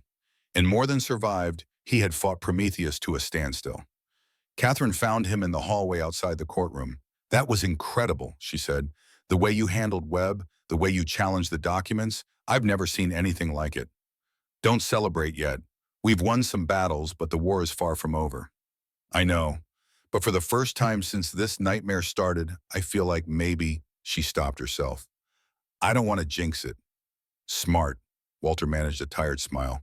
I need to get back to my apartment and review some things. We should meet again tonight, go over strategy for tomorrow. After your shift. Walter shook his head. I talked to my supervisor today. Told him I needed some time off for personal reasons. He wasn't happy, but he agreed. So you're free tonight. I'm free until this trial is over, one way or another. They agreed to meet at Catherine's penthouse at 8. Walter took the subway back to Queens, stopping at a grocery store to buy a cheap dinner that he could eat while working. His apartment seemed even smaller and shabbier than usual after spending time in Catherine's world of penthouse views and designer furniture. But it was his. The walls might be bare and the furniture secondhand and the heating unreliable, but it was the place where he had survived for 15 years, where he had kept himself together when everything else fell apart. He ate his dinner, a microwave meal that tasted like cardboard, and began reviewing his notes for the next day. The case was far from won. Thornton would come back stronger tomorrow with new strategies and new attacks. Walter needed to be ready, but as he worked, his mind kept drifting to questions that went beyond the immediate trial. Who was really behind Prometheus Systems? Why had Catherine's lawyers betrayed her? And why did this whole situation feel so familiar? Like he was reliving something from his own past, the connection to Dominion. Energy was there hovering at the edge of his consciousness, but he couldn't quite grasp it. Not yet. At 7:30, Walter put on his jacket and headed out to meet Catherine. The subway was crowded with evening commuters heading home from work, ordinary people living ordinary lives, unaware that somewhere in Manhattan a battle was being fought that could affect all of them. Catherine's penthouse was warm and bright when he arrived, a stark contrast to the cold night outside. She had ordered food, real food, from a restaurant that probably charged more for a single meal than Walter spent on groceries in a week, and they ate together at her dining table while going over the case. "I've been thinking about what you said last night," Catherine said between bites. "About Diana, about the possibility that she might be compromised. Have you noticed anything else unusual?" I went back through some of our communications. There are small things, questions she asked that seemed innocent at the time but now feel different. Times when confidential information seemed to leak even though only she and I had access. "Can you document this? Create a timeline?" "Already started." Catherine pulled out a tablet and showed him a spreadsheet she had been working on. "I'm being careful, like you said. Not letting her know I suspect anything." Walter studied the timeline, his mind making connections. If she is feeding information to the other side, they know our strategy. They know what we're planning for tomorrow. Then how do we fight back? We don't tell her our real strategy. We feed her false information. Let her pass along things that will lead them in the wrong direction. Catherine nodded slowly. A trap. Exactly. They worked until midnight, developing a plan that was part legal strategy and part counterintelligence operation. Walter felt more alive than he had in years, his mind fully engaged in the kind of complex problem-solving that had once been his daily bread. But beneath the intellectual satisfaction, a darker current ran. The feeling that he was being drawn into something larger than a simple patent dispute. The suspicion that old enemies were involved, enemies he had thought he had escaped when he traded his lawyer's suit for a maintenance uniform. At midnight, Catherine offered him one of her guest rooms for the night, pointing out that it was too late to travel back to Queens and too important that he be rested for court tomorrow. Walter declined. "I'll sleep better in my own place," he said, "even if it is a shoebox. At least let me have my driver take you." This, after a moment's hesitation, he accepted. The black sedan was impossibly comfortable compared to his aging Toyota, and Walter found himself drifting off during the drive, lulled by warmth and exhaustion. The driver woke him when they reached Queens, and Walter made his way upstairs to his apartment. He was asleep within minutes of lying down, too tired even to dream. But something woke him at 3 in the morning, the sound, a feeling, an instinct honed by years of living alone in a dangerous city. He lay still in the darkness, listening. The sound came again, a soft scraping at his door, like someone trying to work a lockpick. Walter moved silently, slipping out of bed and reaching for the baseball bat he kept beside the nightstand. His heart was pounding, adrenaline burning away the fog of sleep. The door swung open. A figure stepped through, no two figures dressed in dark clothes moving with the trained efficiency of professionals. Walter didn't wait to see what they wanted. He swung the bat with all his strength at the first figure's head. The blow connected with a satisfying crack, and the figure went down. The second one came at Walter fast, but years of mopping floors had kept his arm strong, and he swung again, catching the attacker in the ribs. The second figure staggered, then pulled something from a pocket, a knife, gleaming in the dim light from the street outside. Walter backed up, bat raised, calculating his options. The first attacker was still down, groaning. The second was hurt, but still dangerous. And Walter was 62 years old in a confined space with nowhere to run. The figure with the knife lunged. Walter sidestepped, using the bat to deflect the blade, then brought it down hard on the attacker's extended arm. The knife clattered to the floor. The attacker screamed and fell back, clutching his arm. Lights were coming on in the hallway. Voices, neighbors woken by the commotion. The two attackers looked at each other, and some silent communication passed between them. Then they were moving, scrambling over each other to get out the door, disappearing into the night before anyone else could see them. Walter stood in his doorway, breathing hard, the baseball bat still raised. His neighbors emerged from their apartments, asking questions he couldn't fully process. Someone called the police. Someone else offered him water. But all Walter could think about was the message he had received earlier that day. Be careful. They're watching. They weren't just watching anymore. They were coming after him. The game had changed. And Walter Brennan realized, standing in his ransacked apartment, with blood on his baseball bat and fear in his heart, that this fight was about much more than a patent dispute. This was about survival. The police came and went, taking statements, promising to investigate, displaying the weary skepticism of officers who had seen too many crimes go unsolved. Walter told them what had happened, but left out his suspicions about who might be behind the attack. Those suspicions would sound paranoid without evidence, and evidence was something he would have to find himself. After the police left, Walter sat on the edge of his bed and looked at the chaos around him. His meager possessions had been scattered, drawers overturned, the few books he owned thrown from their shelves. It was not a random burglary. Nothing of value had been taken. This was a message, a warning, a demonstration of power. They know where you live. They can reach you anytime they want. But instead of fear, Walter felt something else rising in his chest: anger. The cold, clean fury of a man who has been pushed too far and has nothing left to lose. They had taken his career. They had taken his wife indirectly by destroying his ability to care for her. They had taken 15 years of his life, reducing him to invisibility in the very place where he had once been someone. And now they were threatening to take whatever was left. Walter picked up the phone and called Catherine. "They came for me tonight," he said when she answered, her voice groggy with sleep. "Two men, professionals." "What are you to?" "I'm fine," they weren't. But this changes things. They're not just trying to win a lawsuit anymore. They're trying to eliminate the opposition. Silence on the other end. Then, "Come here. Now I have security, real security. You'll be safe." "No," Walter's voice was firm. "If I run, they win. If I hide, they win. The only way forward is through." "Through what?" "Through them. Through this case. Through whatever it takes to expose the truth." He paused. "But I need to know something. I need to know who we're really fighting." "I don't understand." "Prometheus Systems. The lawyers who betrayed you. The men who just tried to kill me. They're all connected. Someone is pulling the strings, someone with enough money and power to orchestrate all of this. I need to find out who." Catherine was quiet for a moment. Then, "I might be able to help. I have resources, investigators, researchers. If you tell me what to look for, I can have people start digging. Start with Prometheus Systems, corporate records, ownership structure, funding sources. Find out who really owns that company. And if it leads somewhere dangerous," Walter looked at the baseball bat still in his hand, streaked with blood from the night's encounter, "then we'll know what we're dealing with." He hung up and began cleaning his apartment, putting things back in order, erasing the evidence of the attack.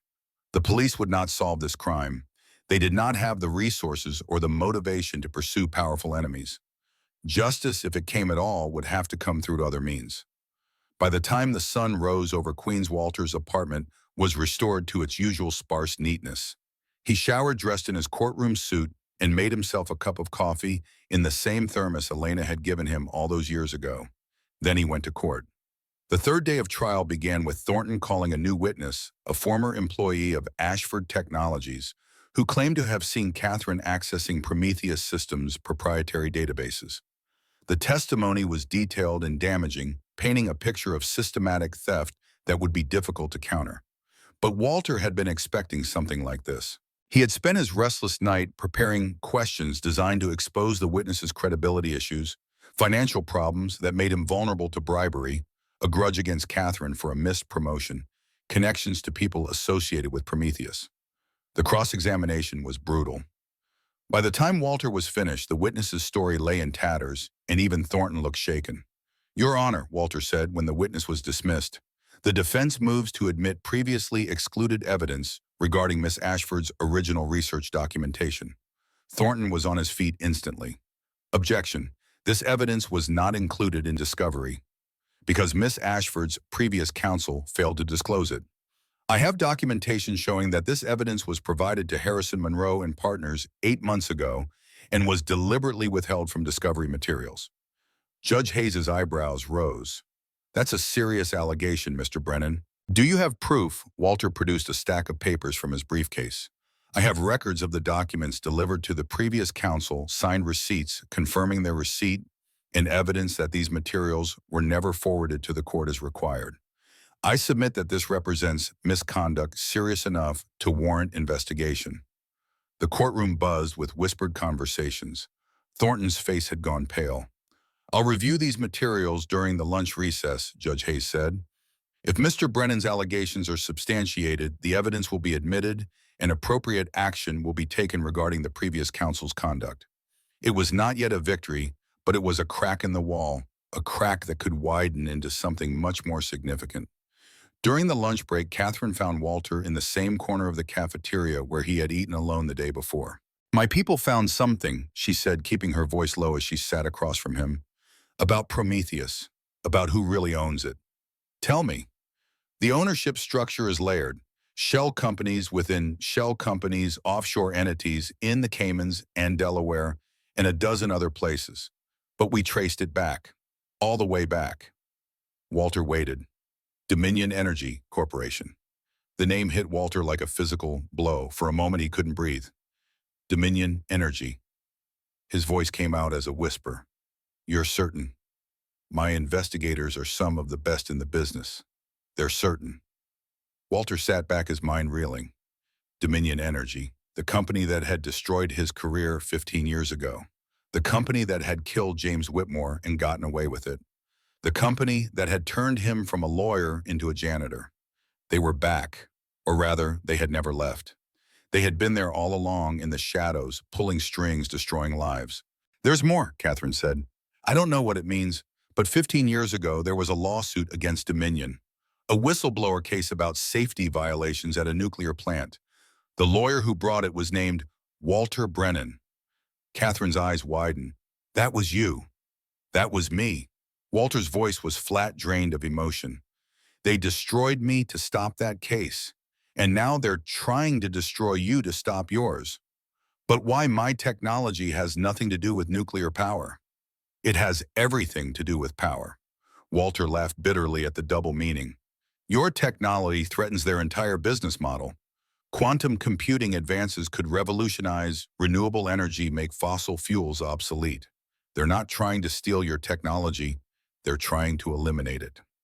Catherine stared at him, the full weight of their situation settling onto her shoulders.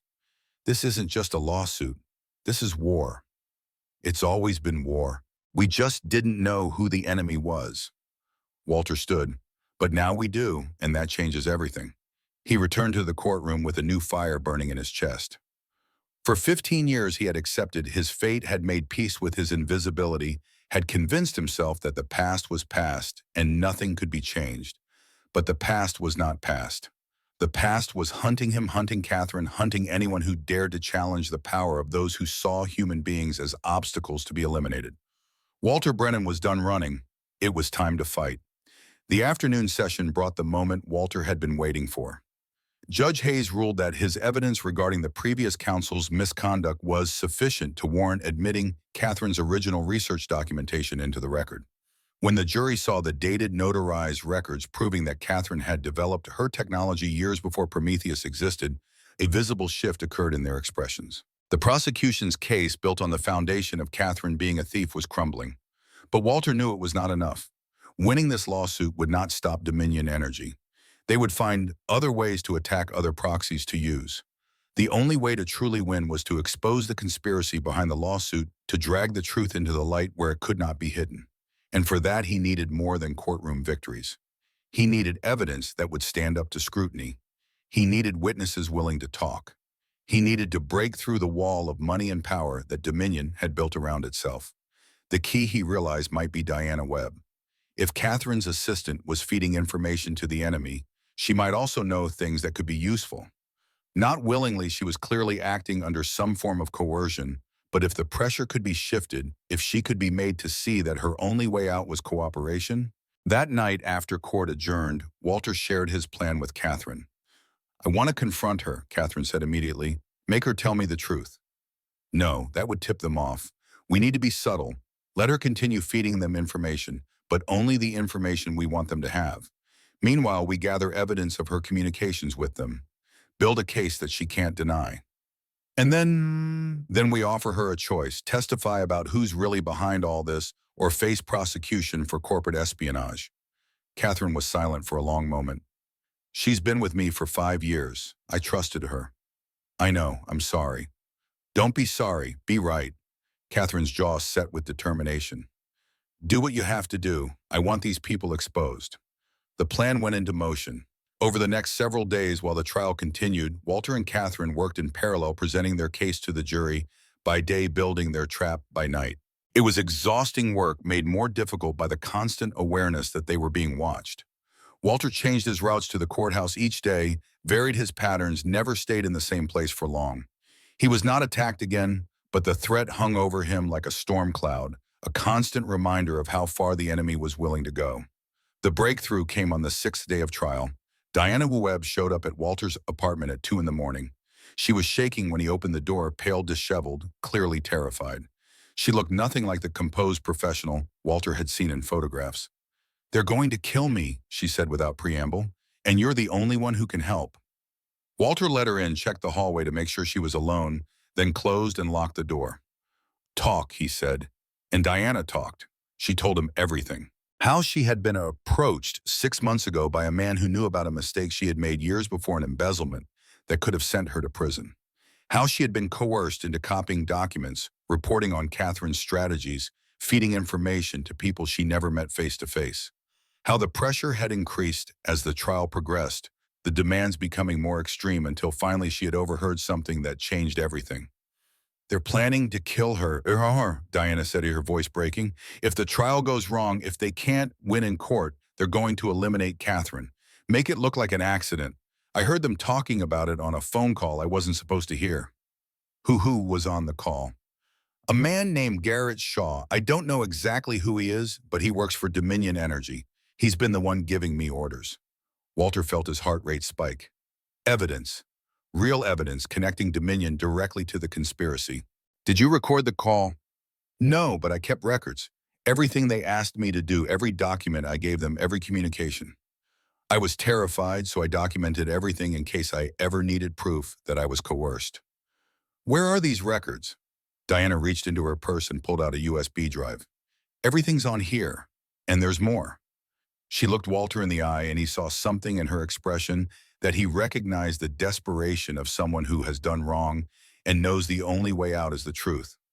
"I made copies of their communications too. Emails, messages, phone records. I don't know how I got access. Maybe they got careless. Maybe their security wasn't as good as they thought. But I have evidence of the entire conspiracy. Not just against Catherine. Against you too." Walter's blood ran cold. "Against me? They have a whole file on you. What they did to you 15 years ago. How they fabricated the evidence that destroyed your career. They kept records of everything like they were proud of it." The room seemed to tilt around Walter. Proof after 15 years, proof that he had been framed, proof that James Whitmore had been murdered, proof that everything he had lost had been taken from him deliberately, systematically, by people who saw him as nothing more than an obstacle to be removed.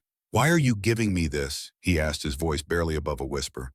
"Because I can't live with this anymore. Because they're going to kill Catherine. And maybe me too once they realize I know too much. Because," Diana's voice cracked, "because I've done terrible things, and this is the only way I can think of to make any of it right."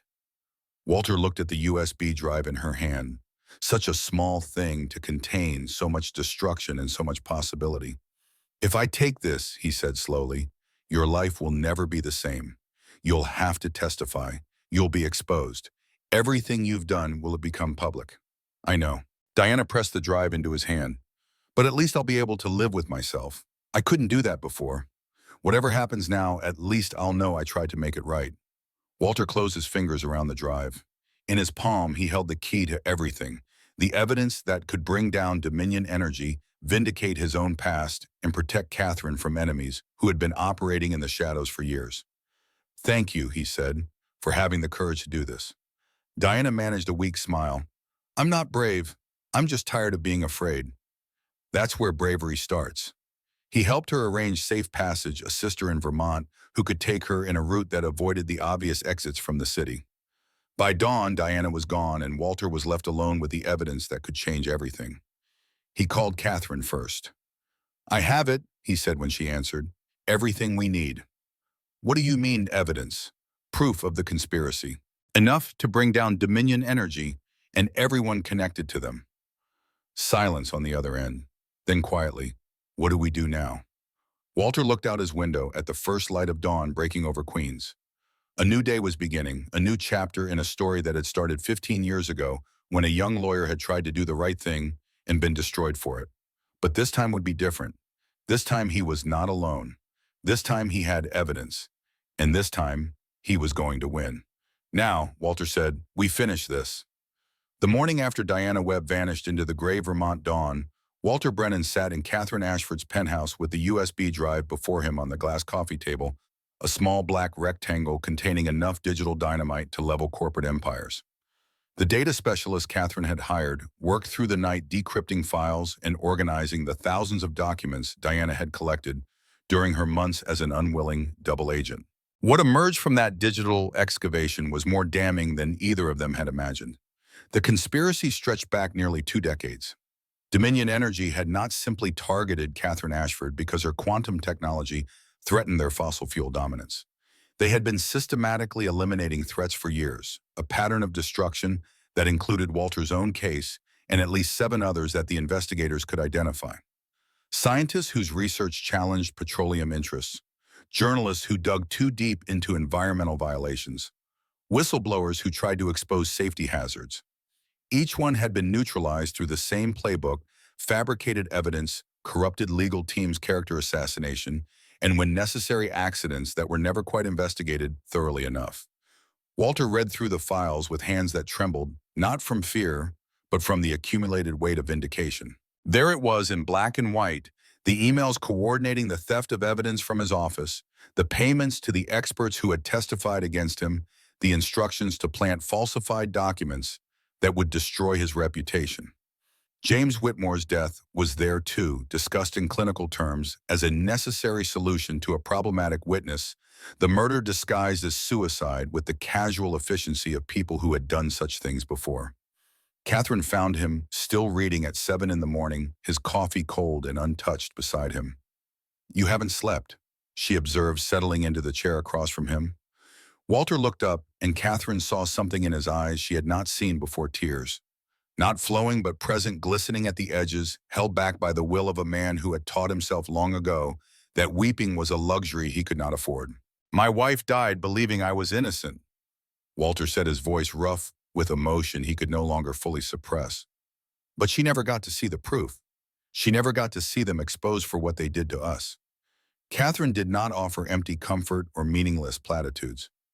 She simply sat with him in the silence, honoring the magnitude of what he was feeling, understanding that some griefs were too deep for words.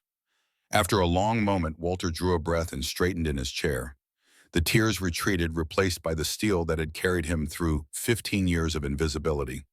"We need to decide how to use this," he said, gesturing at the files spread across the table. "The trial is one thing, but this is bigger than the trial. This is evidence of criminal conspiracy, obstruction of justice, possibly murder. We need to involve federal authorities. The FBI, eventually, but we have to be careful. Dominion has connections everywhere. If we approach the wrong people, this evidence could disappear, just like the evidence in my case disappeared 15 years ago." Catherine nodded slowly. "I know someone, Thomas Chen, an agent in the white-collar crime division. He investigated some irregularities in my industry a few years ago. He seemed honest." "Seemed honest isn't good enough. We need certainty." "Then we test him. Give him a piece of the evidence, something significant, but not everything. See what he does with it." It was a risk, but every path forward carried risks. Walter agreed, and Catherine made the call. The trial resumed that morning with Richard Thornton visibly rattled. Word had spread through legal circles about Diana Webb's disappearance, about the evidence that might exist, about the possibility that the Ashford case was about to explode into something much larger. Thornton's confidence, once so unshakable, had developed cracks that Walter intended to widen into chasms. The prosecution's case was in shambles. With Catherine's original research documentation now admitted into evidence, the narrative of theft had become impossible to sustain. Thornton tried to pivot, suggesting that perhaps Catherine had developed the technology independently, but had still engaged in corporate espionage to access Prometheus's implementation methods. It was a desperate maneuver, and the jury's expressions suggested they were not buying it. Walter's cross-examinations grew more aggressive, each question designed not just to undermine testimony, but to hint at the larger conspiracy waiting to be revealed. He could not yet introduce the evidence from Diana's files that would require proper authentication and would tip off Dominion that their spy had turned, but he could plant seeds of doubt that would flower when the full truth emerged. On the 8th day of trial, during a lunch recess, Walter's phone rang with a number he had not seen in months. Rachel. His daughter's name on the screen sent a jolt through his chest. Their last conversation had been brief and uncomfortable, a birthday call that lasted less than 5 minutes before Rachel made excuses about work commitments. The distance between them had grown so vast that Walter sometimes wondered if it could ever be bridged. He answered on the third ring, stepping into an empty corridor for privacy. Rachel, Dad. Her voice was different than he remembered, not hostile, but uncertain, as if she were navigating unfamiliar territory. I saw you on the news. The trial. The whole story about the janitor who became a lawyer again. It's everywhere. Walter leaned against the wall, suddenly exhausted by more than just the demands of the courtroom. I should have called you, told you what was happening before you saw it on television. Why didn't you? The question hung between them, carrying the weight of years of silence and distance. Because I didn't know if you would care, Walter admitted. Because every time we talk, I can hear how disappointed you are in me. Because I've spent 15 years trying to accept that I lost my daughter, along with everything else, and I didn't want to give myself false hope. Silence on the other end. When Rachel spoke again, her voice had changed, softer, now stripped of the defensive edge that had characterized their conversations for so long. I'm not disappointed in you, Dad. I never was. Then what? I was angry and scared, and I didn't know how to deal with any of it, so I just pulled away. Rachel's breath caught. When Mom died, I blamed you. Not because it was your fault, but because I needed someone to blame and you were there.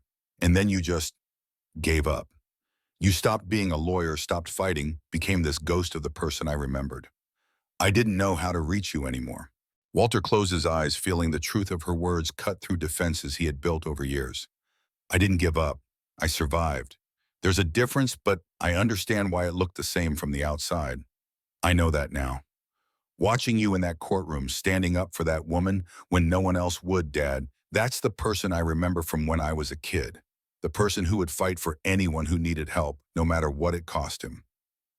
That person never went away, Rachel. He just got buried under a lot of rubble. I want to see you, Rachel said abruptly. Not on a screen, not through news coverage. I want to come to New York. I want to be there for the rest of the trial. Walter's heart clenched. You don't have to do that. I know you have work responsibilities. None of that matters. You're my father, and I've wasted too many years pretending that wasn't important. She paused. I already booked a flight. I land tomorrow morning. He did not trust himself to speak. After a moment, Rachel continued, I love you, Dad. I should have said that more. I should have said it every time we talked instead of hiding behind small talk and excuses. But I'm saying it now. I love you and I'm proud of you, and I want to be there when you win this case. What makes you think I'll win? Because you're Walter Brennan, and Walter Brennan doesn't lose fights that matter. The call ended and Walter stood alone in the empty corridor, tears finally falling freely down his weathered cheeks. He had lost so much: his career, his wife, his place in the world.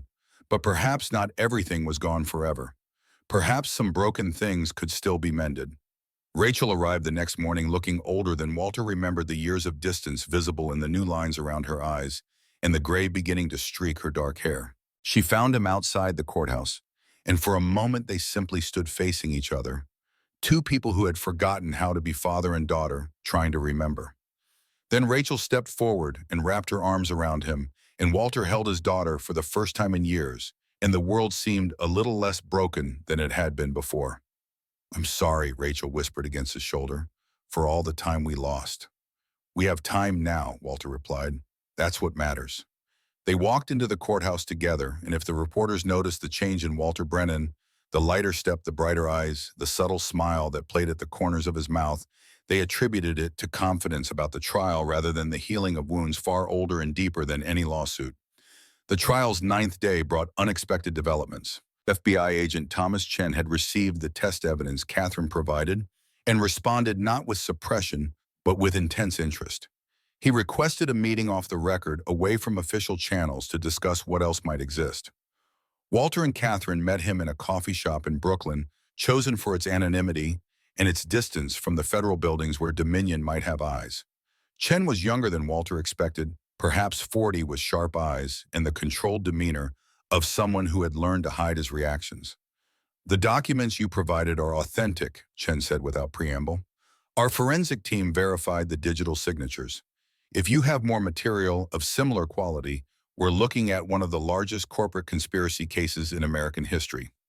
"We have more," Walter confirmed. "Much more. But we need guarantees. The last time evidence like this existed, it disappeared from my office and was replaced with fabrications. We can't risk that happening again." "I understand your concerns. Dominion has connections, and some of those connections reach into law enforcement, but they don't reach everywhere." Chen leaned forward. "I've been investigating this company for 3 years, following threads that kept going cold. Every witness who might have talked either changed their story or had unfortunate accidents. Every document that might have been useful was lost or corrupted. I started to think I was chasing shadows." "You weren't," Catherine said. "The shadows were real. They just had very powerful people protecting them. Which is why I need your evidence, and why I'm willing to take extraordinary measures to protect it." Chen pulled out a card and slid it across the table. "There's a secure facility we use for sensitive materials. Everything there is isolated from normal bureau networks, accessible only to a small team I've personally vetted. If you're willing to trust me, I can guarantee your evidence will be preserved and protected until we're ready to move." Walter studied the agent's face, looking for signs of deception, the subtle tells that years of courtroom experience had taught him to recognize. He found none. "Why should we trust you?" "Because I have my own reasons for wanting Dominion brought down, Chen replied, his voice dropping. 8 years ago, my brother was an engineer at one of their facilities. He found evidence of environmental violations, tried to report them through proper channels, and was told to keep quiet if he wanted to keep his job. He kept pushing anyway.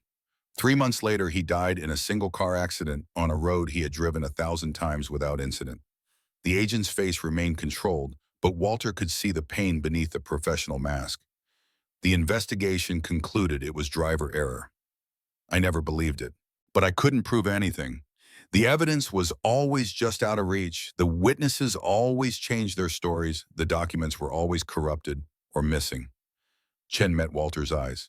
You have a chance to do what I've been trying to do for almost a decade. Expose these people. Make them pay for what they've done. I want to help you do that. Walter made his decision. Tomorrow, he said, after court. We'll bring everything. The handover of evidence took place in a warehouse in New Jersey that had been converted into a secure facility, its nondescript exterior hiding layers of electronic security and physical barriers. Rachel came with them, insisting on being present, wanting to see the proof of what had been done to her family with her own eyes. She read through the files in silence, her face growing paler with each page. The clinical discussions of how to destroy her father's career. The calculations of how much it would cost to fabricate evidence convincingly.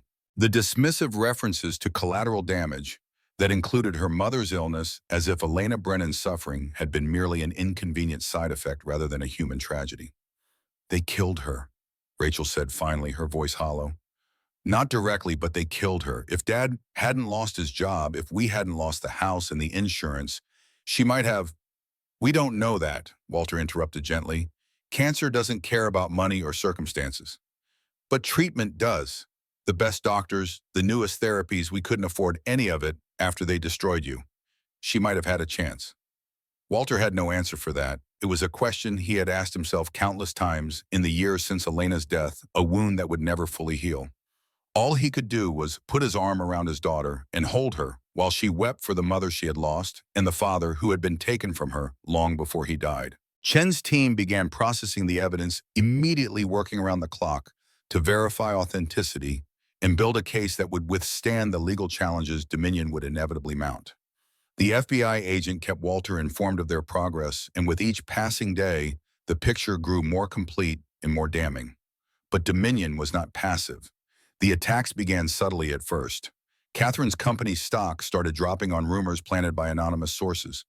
Negative stories about Walter appeared in tabloid publications, rehashing the old accusations with new embellishments. Witnesses scheduled to testify in the trial received visits from intimidating strangers who suggested their memories might be unreliable. Then the attacks escalated. A car tried to run Catherine off the road on her way to the courthouse. The driver was never identified. Walter's apartment was broken into again, this time more thoroughly with clear evidence of professional surveillance equipment being installed. Rachel received threatening phone calls at her hotel voices that knew details about her life they should not have known. "They know we have the evidence," Walter said at an emergency meeting in Catherine's penthouse. "They're trying to intimidate us into backing down. Or eliminate us before we can use it," Catherine added grimly. Chen had come to the meeting, his face tight with concern. "We're accelerating our timeline. The grand jury can be convened within the week. But until then, you're all in danger." "What do you suggest?" "I suggest you disappear. All of you. We have safe houses." "No," Walter's voice was firm. "If we disappear, they win. The trial is still ongoing. If I don't show up in court tomorrow, the judge will have grounds to dismiss. Everything we've worked for will be lost. The trial can be postponed, and give them time to regroup, to destroy more evidence, to silence more witnesses." Walter shook his head. "We finish the trial. We present our evidence. We win in court, and we win with the FBI. We don't give them an inch." Catherine looked at him with something approaching wonder. "You really aren't afraid of them?" "I was afraid for 15 years. Fear kept me invisible, kept me mopping floors, kept me from being the person I used to be. I'm done being afraid." Walter turned to Chen. "What we need isn't a safe house. What we need is security. Real security enough to keep us safe while we finish what we started." The security arrived within hours, not FBI agents who would have attracted too much attention, but private contractors vetted by Chen's team. They established a perimeter around Catherine's building, swept for surveillance devices, and set up protocols for movement between the penthouse and the courthouse. Rachel refused to leave. "I just found my way back to you," she told Walter when he suggested she return to San Francisco. "I'm not leaving again. Whatever happens, we face it together." "It's dangerous." "I know, I don't care." Walter saw in his daughter's eyes the same stubborn determination that had driven him through 40 years of fighting for justice. The Brennan blood ran true. "All right," he conceded. "Together then." The trial's final days were a symphony of legal warfare. Walter presented Catherine's original research documentation, walking the jury through the timeline that proved she had developed her technology years before Prometheus existed. He called expert witnesses who demolished the prosecution's claims with technical precision. He introduced the evidence of the previous counsel's misconduct, painting a picture of systematic sabotage that extended far beyond simple negligence. Richard Thornton fought back with everything he had, but his arsenal was depleted. His witnesses had been discredited, his documents challenged, his narrative of theft shattered beyond repair. By the time closing arguments arrived, even the most skeptical observers could see which way the verdict was likely to fall. Walter delivered his closing argument on a Tuesday afternoon, standing before the jury, with 15 years of pain and hope compressed into his voice. "Ladies and gentlemen, this case was never really about patent infringement or intellectual property.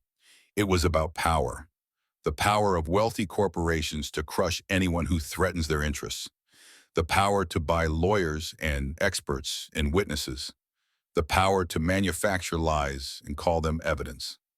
He paused, letting his gaze move across the 12 faces that would decide Catherine Ashford's fate. Catherine Ashford built something remarkable. She took an idea that everyone said was impossible and made it real through years of dedication and sacrifice.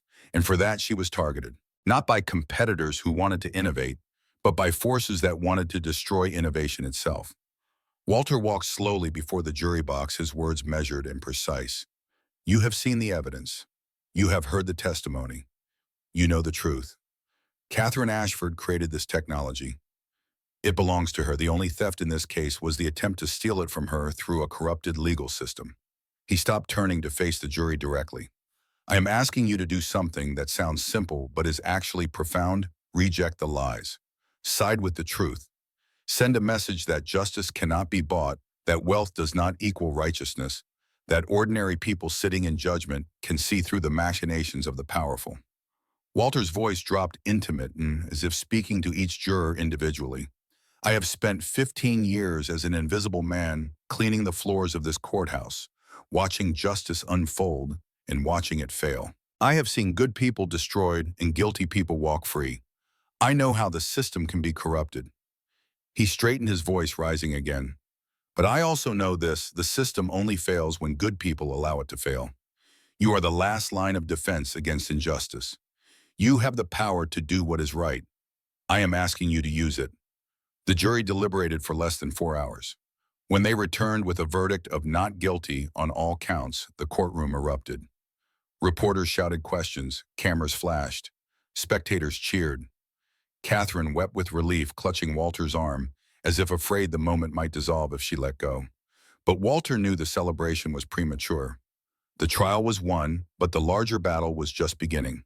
3 days later, FBI agents executed simultaneous raids on Dominion Energy headquarters, Prometheus Systems offices, and the homes of a dozen executives and operatives. The evidence from Diana Webb's files had been supplemented by Chen's team, creating a case so comprehensive that even Dominion's army of lawyers could not find holes in it. The charges included conspiracy, fraud, obstruction of justice, witness tampering, and most significantly, 3 counts of murder in connection with deaths that had previously been ruled accidents or suicides. James Whitmore's name was on the indictment, finally receiving the justice that had been denied for 15 years. Walter watched the news coverage from Catherine's penthouse, Rachel beside him, the 3 of them united by circumstances none of them could have predicted. It's over, Catherine said softly, watching footage of executives being led away in handcuffs. Not over, bum, Walter corrected. The trials will take years. The appeals will take longer.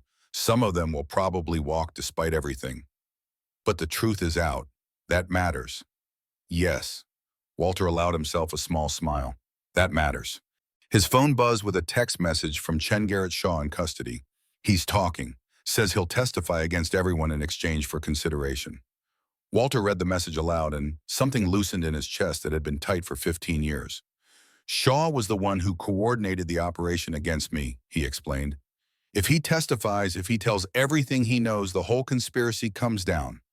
Not just Dominion, but everyone, and they paid everyone who helped them, everyone who looked the other way. Rachel reached over and took her father's hand. Mom would be proud of you. I hope so. I spent 15 years wondering if I had let her down by accepting defeat, by becoming invisible, by stopping the fight. You never stopped fighting, Catherine said. You just fought differently. You survived. You kept your integrity. You stayed ready for the moment when you could fight again. Walter thought about Elena, about the promise he had made to her in those final days. Stay good. Stay kind. Be the man I fell in love with. He had kept that promise. Through all the years of emptiness and invisibility, through all the nights of doubt and despair, he had remained who he was. And when the moment came when a woman needed someone to stand up for her in a courtroom full of people who saw her as prey, he had been ready. There's something else, Walter said, reaching into his pocket. He pulled out a piece of paper folded and worn from handling. I've been thinking about what comes next, after everything settles. What do you mean? Walter unfolded the paper, revealing a sketch of a simple storefront with words above the door, Brennan Legal Aid. All those years in the courthouse, I watched lawyers help people who could afford them and ignore people who couldn't. I want to change that. A legal aid offers free services for workers who need representation but can't pay. The people my father would have needed if someone like me had existed when he was dying of black lung. Catherine studied the sketch with growing interest. You would need funding, staff, office space. I know, it's probably just a dream. Dreams are where change begins. Catherine smiled. What if I told you I have been thinking about creating a foundation? Something to give back to help people who face the kind of injustice I faced, but don't have billions of dollars to fight it. Walter looked at her, hope flickering in his chest. You would do that? I would do more than that. I would fund your legal aid office. I would find others to support it. I would help you build something that could make a real difference, not just for one person, but for thousands. Rachel squeezed her father's hand. I want to help too.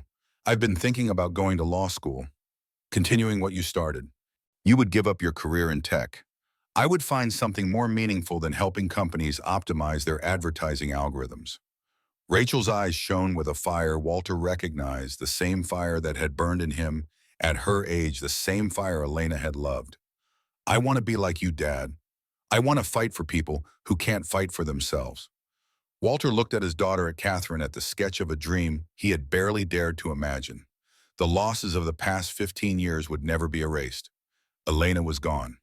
The years of invisibility could not be recovered. The pain of what had been done to him would always leave scars. But from the wreckage, something new was emerging. A daughter returned, a mission renewed, a future that held purpose instead of mere survival. All right, Walter said, his voice thick with emotion. Let's build something together.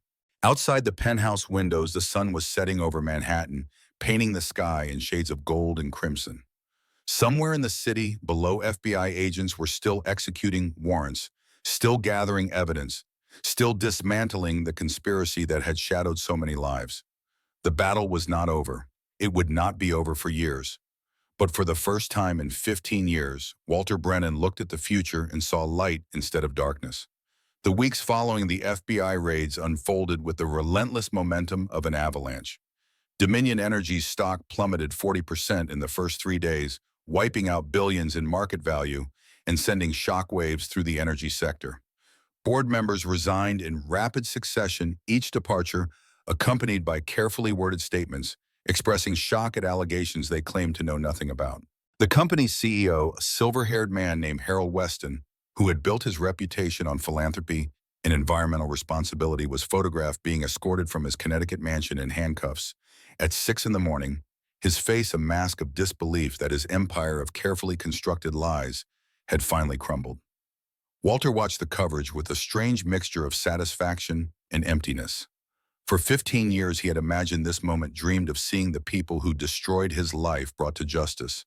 But the reality felt different than the fantasy. There was no surge of triumph, no sense of vindication washing away the years of pain. There was only a quiet acknowledgement that justice, when it finally arrived, could not undo what had been done. Elena was still gone. The years of invisibility could not be recovered. The man he might have become without their interference would forever remain a ghost of possibility. Rachel found him on Catherine's balcony one evening, staring out at the city lights with an expression she could not quite read. "You look like someone who won the lottery but lost the ticket," she observed, settling into the chair beside him. Walter managed a small smile at her characterization. "I spent 15 years wanting this. Now that it's happening, I realize I wanted something that doesn't exist. I wanted the past to be different. Justice can't give me that." "No, but it can give you the future." Walter turned to look at his daughter, struck again by how much she had grown in the years of their estrangement, how much she resembled Elena in the way she held her head and the directness of her gaze. "Your mother used to say something like that. She would tell me not to waste energy mourning what couldn't be changed. Focus on what you can still build," she would say. "The past is a lesson, not a prison." She was wise. She was everything. Walter's voice caught slightly on the words. "I never told you this, but when she was dying, she made me promise something. She made me promise to stay good, to stay kind, to keep being the man she fell in love with, no matter what happened." Rachel was quiet for a moment, absorbing this revelation. "Did you keep that promise?" "I tried. Some days were harder than others. There were times when the anger felt like it would consume me, times when I wanted to burn the world down for what they had done to us. But I would remember her face, remember the way she looked at me in those last days, and I would find a way to let the anger go. That's why you helped Catherine. Not just because it was right, but because it was what Mom would have wanted." Walter nodded slowly, the truth of his daughter's words settling into his bones. "I think so. When I stood up in that courtroom, I wasn't thinking about revenge or vindication. I was thinking about a woman who needed help and had no one else. Your mother would have wanted me to be that person." They sat together in companionable silence as the city hummed below, them father and daughter reconnecting across the chasm of lost years. The distance between them had not fully closed, might never fully close, but it was narrowing with each conversation, each shared meal, each moment of simply being present with one another.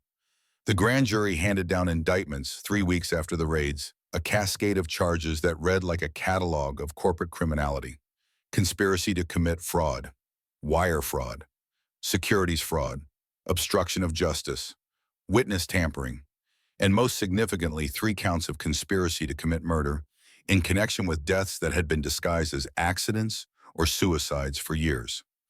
Garrett Shaw, the operative who had coordinated Dominion's dirty work for over a decade, proved to be the prosecution's greatest asset.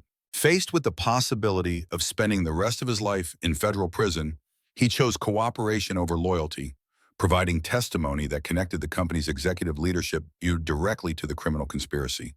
His detailed accounts of how evidence had been fabricated against Walter, how James Whitmore had been eliminated, how Catherine's legal team had been corrupted, filled hundreds of pages of depositions that would form the backbone of the government's case.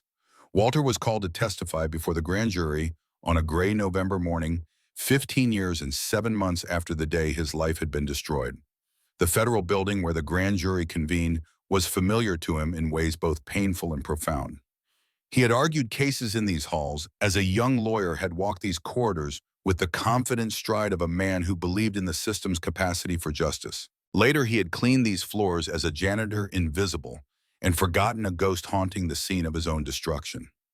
Now he returned as neither lawyer nor janitor, but as a witness, a survivor, a man who had outlasted those who tried to erase him. The grand jury room was smaller than he expected.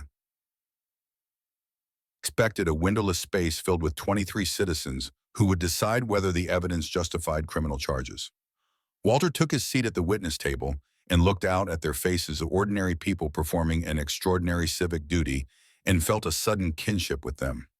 They were not so different from the juries he had addressed throughout his career, people trying to understand complex situations and render fair judgments.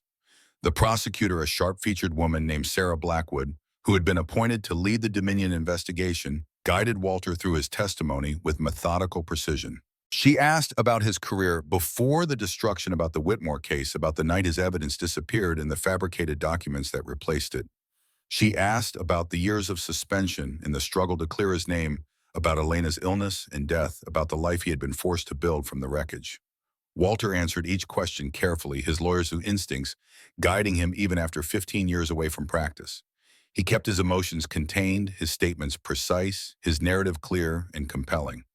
But when Blackwood asked him to describe the moment he realized his career had been deliberately destroyed, something broke loose inside him. I knew from the beginning that I had been framed. Walter said, his voice steady but carrying an undercurrent of suppressed pain. The evidence against me was too perfect, too convenient, too precisely designed to destroy everything I had built.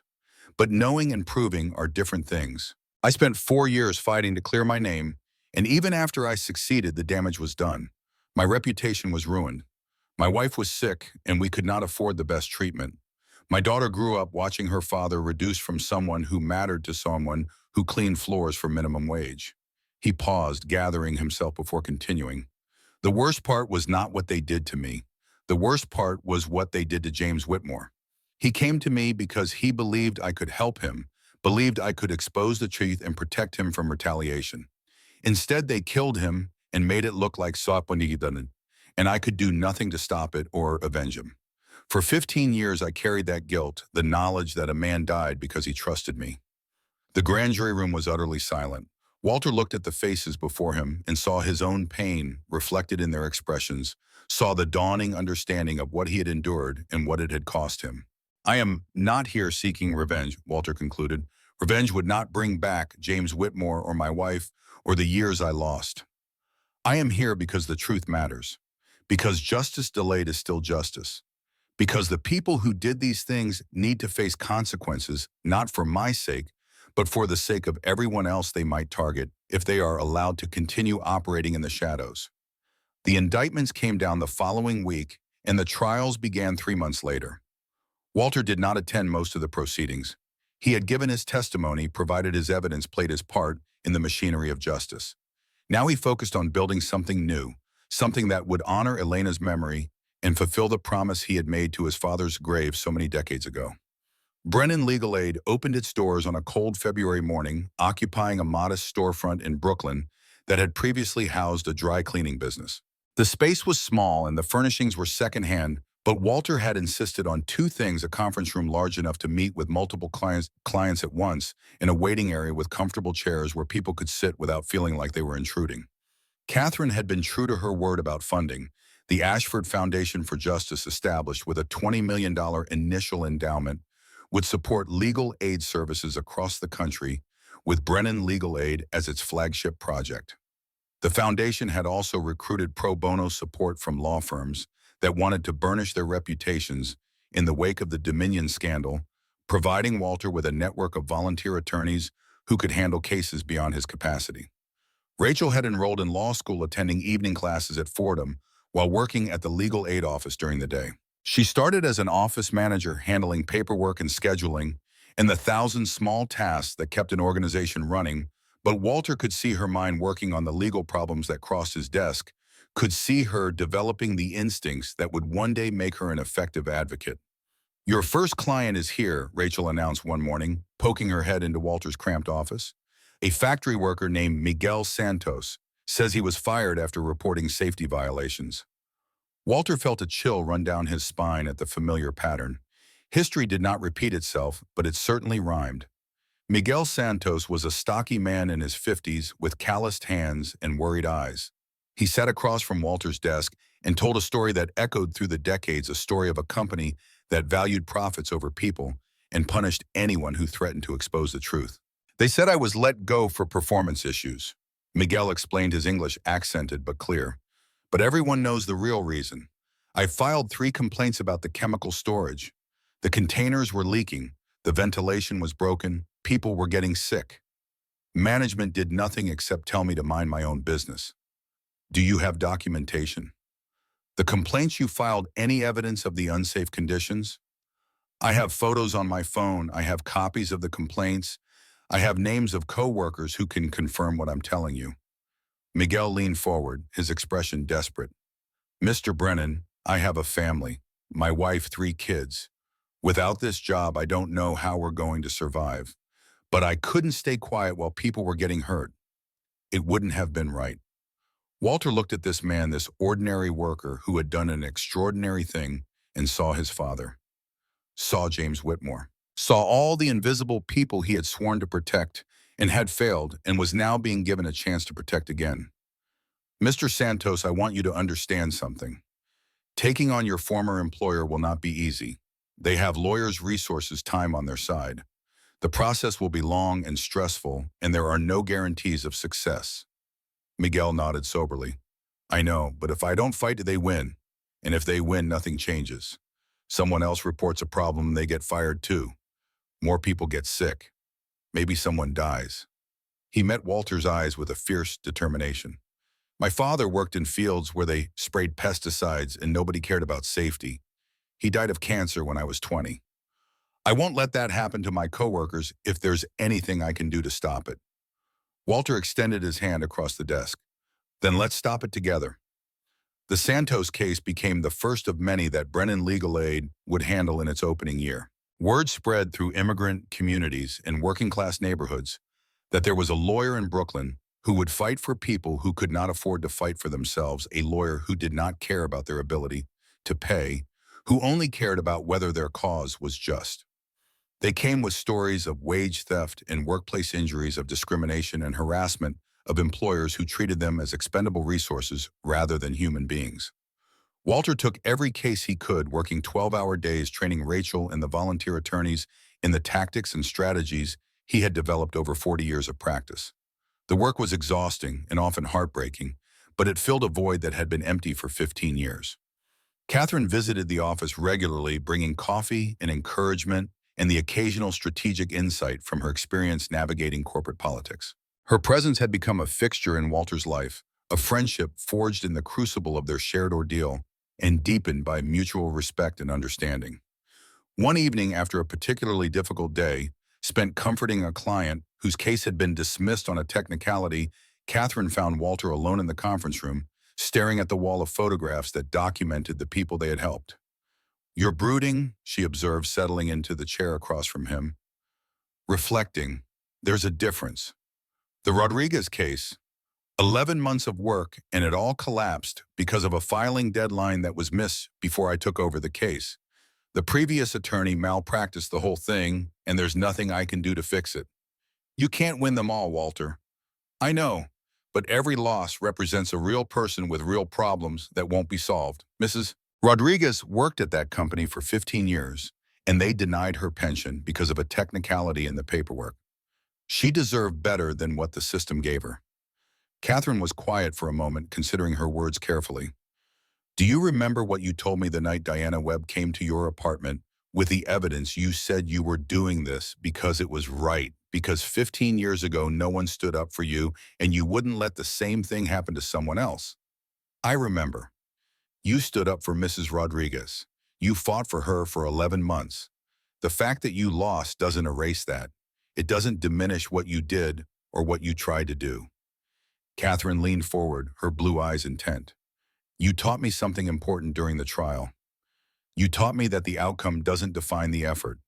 Sometimes you do everything right and still lose. That doesn't mean you were wrong to try." Walter looked at her, this woman who had entered his life as a desperate client and become something more. Something he had not expected and still did not quite know how to name. Their relationship had evolved beyond lawyer and client, beyond allies, in a common struggle into a friendship marked by mutual admiration and a comfort in each other's presence that neither of them had anticipated. "Elena used to say something similar," Walter admitted. "She would tell me that the fight was the point, not the victory, that standing up for what's right has value regardless of whether you win." She sounds like she was remarkable. She was. I spent 15 years trying to honor her memory, trying to keep the promise I made to her. Sometimes I wondered if I was succeeding or just going through the motions." He paused, his gaze returning to the photographs on the wall. "I think she would be proud of this. The office, the work, Rachel coming back and going to law school. I think this is what she wanted for me, even if she never got to see it." "She sees it." Catherine's voice was soft but certain. "Wherever she is, whatever form that takes, she sees what you've built, and she's proud." They sat together in the gathering darkness as the city lights flickered on outside the window. Two people who had found in each other something neither had been looking for. Whatever their relationship might become, if it became anything beyond what it already was, would unfold in its own time. They were both too wise to rush, too scarred by loss to take connection for granted. 6 months after the office opened, Walter received a call that would close the final chapter of his 15-year ordeal. The Dominion energy trials had been proceeding through the federal court system, and now the prosecution was preparing for the main event, the trial of Harold Weston and 5 other executives on charges including conspiracy to commit murder. Walter was asked to testify, not as a victim this time, but as an expert witness who could explain the full scope of the conspiracy and its human cost. The trial was held in the same federal courthouse where Walter had worked as a janitor for 15 years. He walked through the familiar halls with Rachel beside him, past the maintenance closets, where he had stored his supplies, past the courtrooms, where he had watched justice unfold, and fail past the spots where he had mopped countless gallons of dirty water from marble floors. "Strange being back here," Rachel observed, sensing his mood. "Beyond strange. I cleaned that bathroom for 7 years." Walter gestured toward a door they were passing. "Every morning before the judges arrived, I would mop the floor and think about the cases that would be decided that day. Wondered if any of them mattered. Wondered if I would ever matter again." "You matter, Dad. You always mattered."